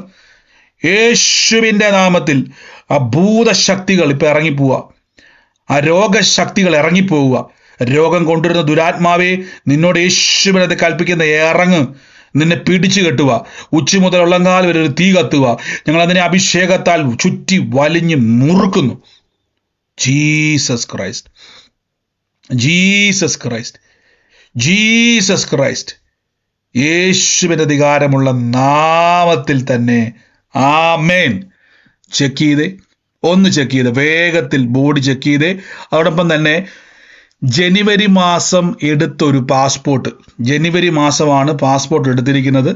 എന്നാൽ ആ പാസ്പോർട്ടിൻ്റെ ഉടമസ്ഥൻ ജനിച്ചിരിക്കുന്നത് ഓഗസ്റ്റ് മാസമാണ്. പാസ്പോർട്ട് എടുത്തിരിക്കുന്നത് ജനുവരിയിൽ, ആ വ്യക്തി ജനിച്ചത് ഓഗസ്റ്റ് മാസത്തിൽ. ഈ വ്യക്തിയെ കർത്താവ് എന്നെ കാണിക്കുക. ആ വ്യക്തിയുടെ പാസ്പോർട്ടുമായിട്ട് ബന്ധപ്പെട്ടൊരു കാഴ്ച കർത്താവ് എന്നെ കാണിക്കുക. ആ വ്യക്തിയുമായിട്ട് ബന്ധപ്പെട്ടൊരു ദൈവ പ്രവൃത്തി ഇന്ന് സംഭവിക്കുക. ആ പാസ്പോർട്ടിലൊരു നമ്പറുണ്ട്, 3 2 എന്ന് പറയുന്ന ഒരു നമ്പർ ഈ പാസ്പോർട്ടിൽ ഒരു അടയാളമായിട്ട് കാണിക്കുവാണ്. അതിന്റെ ഉടമസ്ഥൻ കൈയെടുത്ത് വെച്ച് യേശുവിന്റെ നാമത്തിൽ ദൈവത്താലുള്ള യാത്ര ഞാൻ സ്വീകരിക്കുന്നു പറഞ്ഞു. ദൈവം അയക്കാൻ വേണ്ടി പോവാ. Lord Jesus Christ. ഇതിപ്പോ സാക്ഷ്യത്തിന്റെ സമയമാണ്. വേഗത്തിൽ ചുരുക്കം വാക്കുകളിൽ സാക്ഷ്യം ഒന്ന് ചെക്ക് ചെയ്ത്, ബോഡി മൊത്തം ചെക്ക് ചെയ്ത്, ആ രോഗമുള്ളവർ, വേദനയുള്ളവർ വേഗത്തിൽ ചെക്ക് ചെയ്ത്, എന്നിട്ട് ഇപ്പൊ നോക്കിക്കേ. അതിനു മുമ്പായിട്ട് ഞാൻ കർത്താവിന്റെ വേലയിൽ വിതച്ചവരെ ബ്ലസ് ചെയ്യാൻ വേണ്ടി പോവാണ്. വിതയ്ക്കുന്ന സമയമാണ് ഇത്. വിതയ്ക്കണം. കർത്താവിന്റെ ഈ ദിവസങ്ങളിൽ കർത്താവ് എനിക്ക് വലിയ ഫിനാൻഷ്യൽ ബ്രേക്ക് ത്രൂ തമ്പുരാൻ വന്നു. ഈ സുവിശേഷം ലോകം മുഴുവൻ അറിയണം. അതിനുവേണ്ടിയാണ് നമ്മൾ വിതയ്ക്കുന്നത്. ഓഹരികൾ, നന്മകൾ മാറ്റി വെക്കണം. പ്രാർത്ഥിക്കണം, കർത്താവ് സാലറി കിട്ടുമ്പോൾ കർത്താവ് അങ്ങയ്ക്ക് വേണ്ടി വിതയ്ക്കാൻ ഞാൻ തയ്യാറാണ്. എൻ്റെ ഹൃദയത്തിൽ അങ്ങ് ഇടപെടണം. ഞാൻ എന്താ വിതയ്ക്കേണ്ടത്? അനേക ആത്മാക്കളെ കൊയ്യുവാൻ എൻ്റെ വിത ദൈവം ഉപയോഗിക്കും. ഇത് ബ്ലെസ്സിങ് ആ പ്രിയരെ. ഒരു പൈസ പോലും ഹോസ്പിറ്റലിൽ പോകത്തില്ല, ഒരു പൈസ പോലും പാഴായി പോകത്തില്ല, ബിസിനസ് തകരത്തില്ല, ജോലി തകരത്തില്ല, ഉയർച്ച പ്രാപിക്കും. ഞാൻ അവരെ ബ്ലസ് ചെയ്യുന്നപ്പോൾ മുന്നോട്ട് വിതയ്ക്കുവാൻ ആഗ്രഹിക്കുന്നവരെ സ്ക്രീനിൽ കാണാൻ പറ്റും. അതിൻ്റെ ഡീറ്റെയിൽസുകൾ ഞാനിത് നിർബന്ധമല്ല, എപ്പോഴും ഞാൻ പറയുക, ഇനിയും ഞാൻ പറയും, നിർബന്ധത്താലല്ല. അവനവന് ഹൃദയത്തിൽ തോന്നുന്നത് വിതയ്ക്കട്ടെ. വിതയ്ക്കുന്നവൻ കൊയ്യും. അനുഗ്രഹിക്കപ്പെടാൻ വേണ്ടിയല്ല, ഞാൻ അനുഗ്രഹിക്കപ്പെട്ടത് കൊണ്ടാണ് വിതയ്ക്കുന്നത്. ഞാൻ അവരുടെ ദശാംശങ്ങളെ, ഓഹരികളെ എല്ലാം അനുഗ്രഹിക്കുന്നപ്പ വർദ്ധിക്കട്ടെ, വർദ്ധിച്ചു പെരുകട്ടെ, വാരി വിതറുവാനുള്ള നന്മ കൊണ്ട് സ്വർഗം നിറയ്ക്കുന്നല്ലോ. അനുഗ്രഹിക്കുന്നു യേശുവിൻ്റെ നാമത്തിൽ തന്നെ. ആമേൻ. സാക്ഷ്യമുള്ളവർ വേഗത്തിൽ ചുരുക്കം വാക്കുകളിൽ പെട്ടെന്ന് പറയാവോ? പെട്ടെന്ന് സാക്ഷ്യമുള്ളവർ ചെക്ക് ചെയ്തേ. ഒന്ന് പെട്ടെന്ന് പറയാൻ പറ്റിയ സാക്ഷ്യമുള്ളവർ പറഞ്ഞു. Hello brother. പറഞ്ഞു സിസ്റ്ററെ. ഹലോ ബ്രദറെ പറഞ്ഞു. Hello brother. ഇന്നലെ ഒരു ആലോചന പറഞ്ഞത്, ഈ വാതിൽ തുറന്നു വരുമ്പോൾ തന്നെ ഒരു കുപ്പിയിൽ തേയില, പിന്നെ ജൂലൈ മാസം ജനിച്ചതാണെന്ന് അതിന്റെ പറഞ്ഞായിരുന്നു. ഞാൻ ആ ജൂലൈ മാസം ജനിച്ചത്. എന്റെ തലമുറയ്ക്ക് ജോലിക്ക് വേണ്ടി ഞാൻ വളരെയധികം പ്രാർത്ഥിച്ചുകൊണ്ടിരിക്കുകയായിരുന്നു. ഞാൻ ഇങ്ങനെയും പറഞ്ഞു, ഞാൻ ബ്രദറിലൂടെ കേൾക്കാൻ പരിശുദ്ധാത്മാവേ. അത് തീർച്ചയായിട്ടും സിസ്റ്റർ അത് ഏറ്റെടുത്തോണം. കർത്താവിന്റെ വലിയ സാക്ഷ്യമായിട്ട് തമ്പുരാൻ മാറ്റും കേട്ടോ. God bless you sister. God bless U. യേശുവിന്റെ നാമത്തിൽ തന്നെ. ആമേൻ. പറഞ്ഞു. ബ്രദറെ കേൾക്കാമോ? പറഞ്ഞു. നമ്മൾ ഇന്ന് രാവിലെ വെളുപ്പിന് നമ്മളെ ഇന്ന് മറ്റേ അന്യഭാഷ പ്രാർത്ഥന ഉണ്ടായിരുന്നല്ലോ. അപ്പൊ ഞാൻ അതെല്ലാം കഴിഞ്ഞ ശേഷം 4 മണി, അപ്പൊ ഞാൻ കുറച്ചു നേരം കൂടി ഇന്നൊരു പ്രയറിന് ഇരുന്ന് ഒരു 4:15 ആയി കഴിഞ്ഞപ്പോ നമ്മുടെ വീടിന്റെ ഫ്രണ്ട് എലി കരയുന്ന ശബ്ദം കേട്ട്. അതായത് എലിയെ ഏതാണ്ട് പിടിക്കുന്ന ഒരു ശബ്ദം. അതായത് അപ്പൊ ഞാൻ നോക്കിയപ്പോ സാധാരണഗതി പാമ്പൊക്കെ ആണെങ്കിൽ പട്ടി കുരയ്ക്കും. പട്ടി കുരച്ചില്ല. അപ്പൊ ഞാൻ കരുതി പൂച്ച എല്ലാം എലിയെ പിടിച്ചതായിരിക്കും എന്ന്. പിന്നെ ഞാനൊരു 4:45 കിടന്നുറങ്ങി. ഒരു 6:45 എന്റെ വൈഫ് എന്നെ വിളിച്ചിട്ട് പറഞ്ഞ് അവിടെ വലിയൊരു അണലി ഉണ്ടെന്ന് പറഞ്ഞു. അപ്പോ 6:45 ഇപ്പൊ അവിടെ നേരം വെളുത്തൊന്നുമില്ല. അപ്പൊ ഞങ്ങള് പോയി നോക്കിയപ്പോ തൊട്ടപ്പുറത്തെ വീടിന്റെ, അത് പെങ്ങളുടെ വീടിന്റെ മറ്റേ ഇതിനോട് ചേർന്ന് തന്നെ നമുക്കൊരു ഷെഡും ഉണ്ട്. ഷെഡിന്റെ തൊട്ടടുത്ത് തന്നെ കുറെ കല്ലുകൾ അടുക്കി വെച്ചിട്ടുണ്ട്. അതിനോട് കുറച്ച് മണലും ഉണ്ട്. ഈ മണലിന്റെ മേളിൽ ഇരുന്നിട്ട് ഈ അണലി അങ്ങോട്ട് കയറുക. അണലി എന്ന് പറഞ്ഞാൽ ചില്ലറ അണലി, വലിയ ബഡാ സൈസ് എന്ന് പറഞ്ഞാൽ 4-4.5 അടി അണലി വലിപ്പം. 4-4.5 അടി എന്ന് പറഞ്ഞു കഴിഞ്ഞാൽ നമ്മുടെ കൈ നിവർത്തി വെച്ച് കഴിഞ്ഞാൽ ഇടത് തോളിന്റെ അവിടെ തൊട്ട് വലത് കൈയുടെ അറ്റം വരെയുള്ള അത്രയും നീളം, വലിയ എന്റെ കൈയുടെ വണ്ണമുള്ള അണലിയ. അപ്പൊ വൈഫ് പോയിട്ട് കുറച്ച് മണ്ണെണ്ണ എടുത്തോണ്ട് വന്ന്, ഇപ്പൊ നമ്മള് പിന്നെ ഈ അവിടെ കുറച്ച് ഈ പാമ്പുകൾ വരാതിരിക്കാൻ വേണ്ടി വിഷമുണ്ട്. അപ്പൊ അതൊക്കെ വെച്ചിട്ടുണ്ടായിരുന്നു. അപ്പൊ ഇത് എടുത്ത് ഈ മണ്ണെണ്ണ ഒഴിച്ചു കഴിഞ്ഞപ്പോ ഈ സാധനം കല്ലിനകത്തോട്ട് കയറിപ്പോയി. പിന്നെ കണ്ടില്ല. അപ്പൊ നമ്മളെന്തായാലും മണ്ണെണ്ണ അതിന്റെ ദേഹത്ത് വീണല്ലോ. ഇനിയിപ്പോ എന്തായാലും നമുക്ക് പിന്നെ നോക്കാന്ന് പറഞ്ഞു.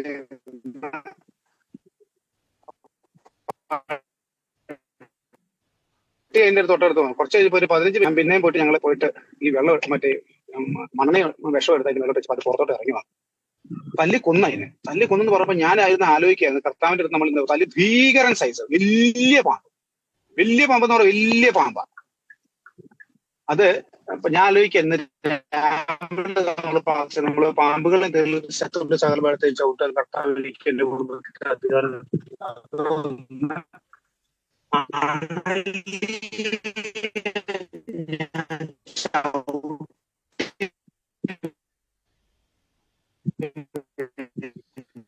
തീർച്ചയായും റോം ടോം സാറെ റേഞ്ച് കട്ടാകുന്നുണ്ട്. പ്രിയ സഹോദരൻ പറഞ്ഞ പോലെ തന്നെ അന്യഭാഷ നമ്മൾ ആലോചിച്ചു കർത്താവിന്റെ കൃപത്രം ബലത്തോടുകൂടി കാത്തുരക്ഷിക്കുന്ന ആലോചിക്കുക. കാരണം വെച്ച് കഴിഞ്ഞാൽ എന്റെ വായിപ്പും അതുപോലെ എല്ലാം തീർച്ചയായിട്ടും അത് വലിയൊരു സാക്ഷ്യം തന്നെയായിരുന്നു. കേൾക്കാമോ?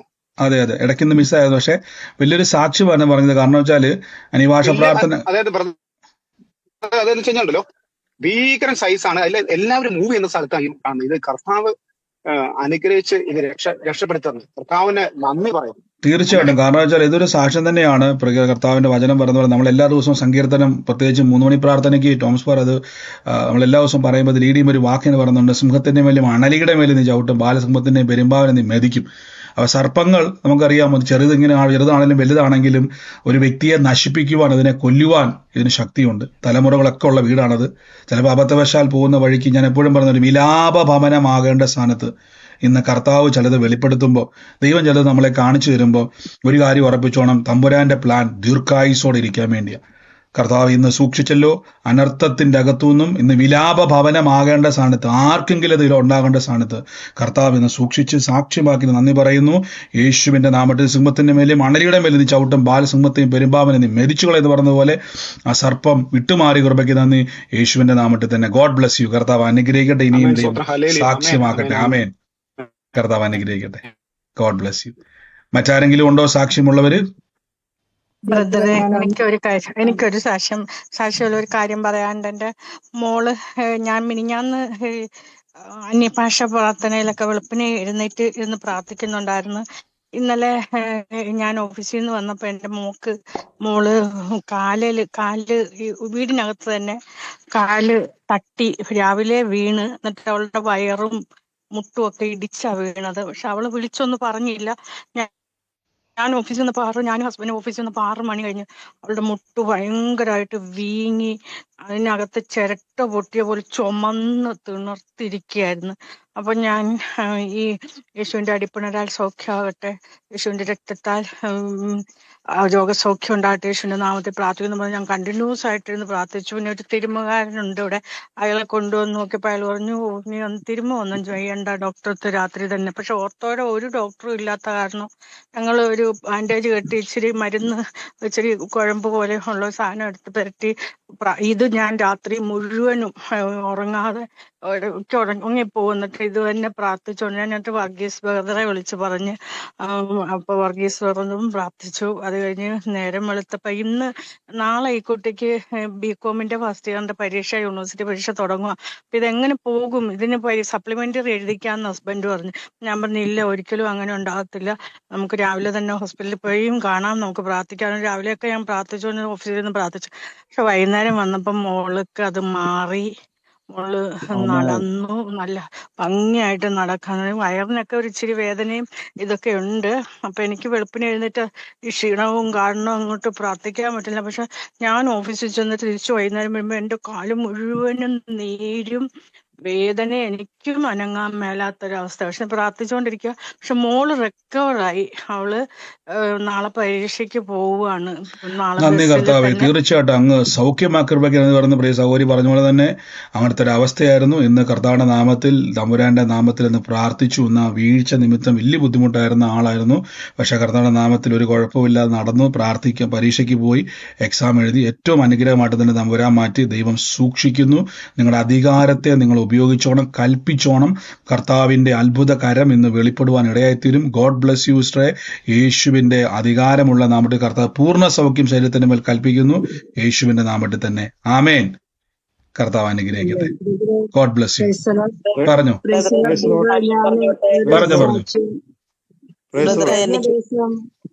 നമ്മുടെ പ്രേയറിന് ബ്രദറെ കേൾക്കുന്നോ? നമ്മുടെ രാത്രിയില് പ്രേയറിന് എന്റെ ചേച്ചി ഭയങ്കര പനിയായിരുന്നു. പനി എന്ന് പറഞ്ഞാൽ തൊണ്ടയ്ക്കകം എല്ലാം അങ്ങ് പഴുത്തിട്ട് കാര്യം പറയത്തില്ല, തലവേദന. ഞാൻ 6 മണിയായപ്പം വിളിച്ചപ്പോ പറഞ്ഞ് 2-3 പ്രാവശ്യം വിളിച്ചിട്ട് എടുക്കുന്നില്ല. പിന്നെ എനിക്ക് ഒരു വോയിസ് സൗണ്ട് ഇല്ല, ഇങ്ങോട്ടിട്ട് എനിക്ക് കാര്യം പറയാൻ പറ്റത്തില്ല. എന്റെ തൊണ്ടയെല്ലാം പഴുത്ത് എനിക്ക് തലവേദന കൊണ്ട് എനിക്ക് കണ്ണ് തുറക്കാൻ പറ്റത്തില്ല ഒച്ചയെന്ന് പറഞ്ഞ്. എനിക്ക് അന്നേരം ഭയങ്കര എന്ന് വെച്ചാൽ ഒട്ടും വയ്യ, കരയുക. ഞാൻ പിന്നെ അങ്ങോട്ട് മരുമോളെ വിളിച്ചപ്പം പറഞ്ഞ് അമ്മയ്ക്ക് കാര്യം പറയാൻ വയ്യ കുഞ്ഞമ്മേന്ന് പറഞ്ഞ്. അങ്ങനെ ഭയങ്കരമായിട്ട് കരയും. എനിക്ക് കണ്ണ് തുറക്കത്തില്ല, കണ്ണ് രണ്ടും തുറക്കത്തില്ല. ആശുപത്രിയിൽ പോയി ആന്റിബയോട്ടിക് ഇഞ്ചക്ഷനൊക്കെ എടുത്തു, വന്നിട്ടൊന്നും ഒരു കുറവുമില്ല. മരുന്നൊക്കെ കഴിച്ചിട്ടും കുറവില്ലെന്ന് പറഞ്ഞു. ഞാൻ പറഞ്ഞു കുഴപ്പമില്ല ചേച്ചി, ഇയാൾ കരയാതെ ഞാൻ പ്രാർത്ഥിക്കാന്ന് പറഞ്ഞു. ഞാൻ പ്രാർത്ഥിച്ചു ബ്രദറെ. നമ്മുടെ പ്രേയറിന് ഞാൻ ഇത് തന്നെ പ്രാർത്ഥിച്ചുകൊണ്ടിരുന്നത്. ദൈവമേ എനിക്ക് നാളെ സാക്ഷ്യം പറയണം. എന്റെ ചേച്ചിക്ക് ഇപ്പൊ ഒരു കഴിഞ്ഞ ആഴ്ച ആശുപത്രി കിടന്നിട്ട് വന്നതാ, ഇതുപോലെ വയ്യാതായിട്ട്. രാവിലെ ആകുമ്പോഴത്തേക്കും മാറണം, എനിക്ക് സാക്ഷ്യം പറയണം. എന്റെ ചേച്ചി ഇന്ന് രാത്രി കിടന്ന് ഉറങ്ങാനുള്ള കൃപ കൊടുക്കണേന്ന് പറഞ്ഞ് ഞാൻ പ്രാർത്ഥിച്ചുകൊണ്ടിരുന്നു.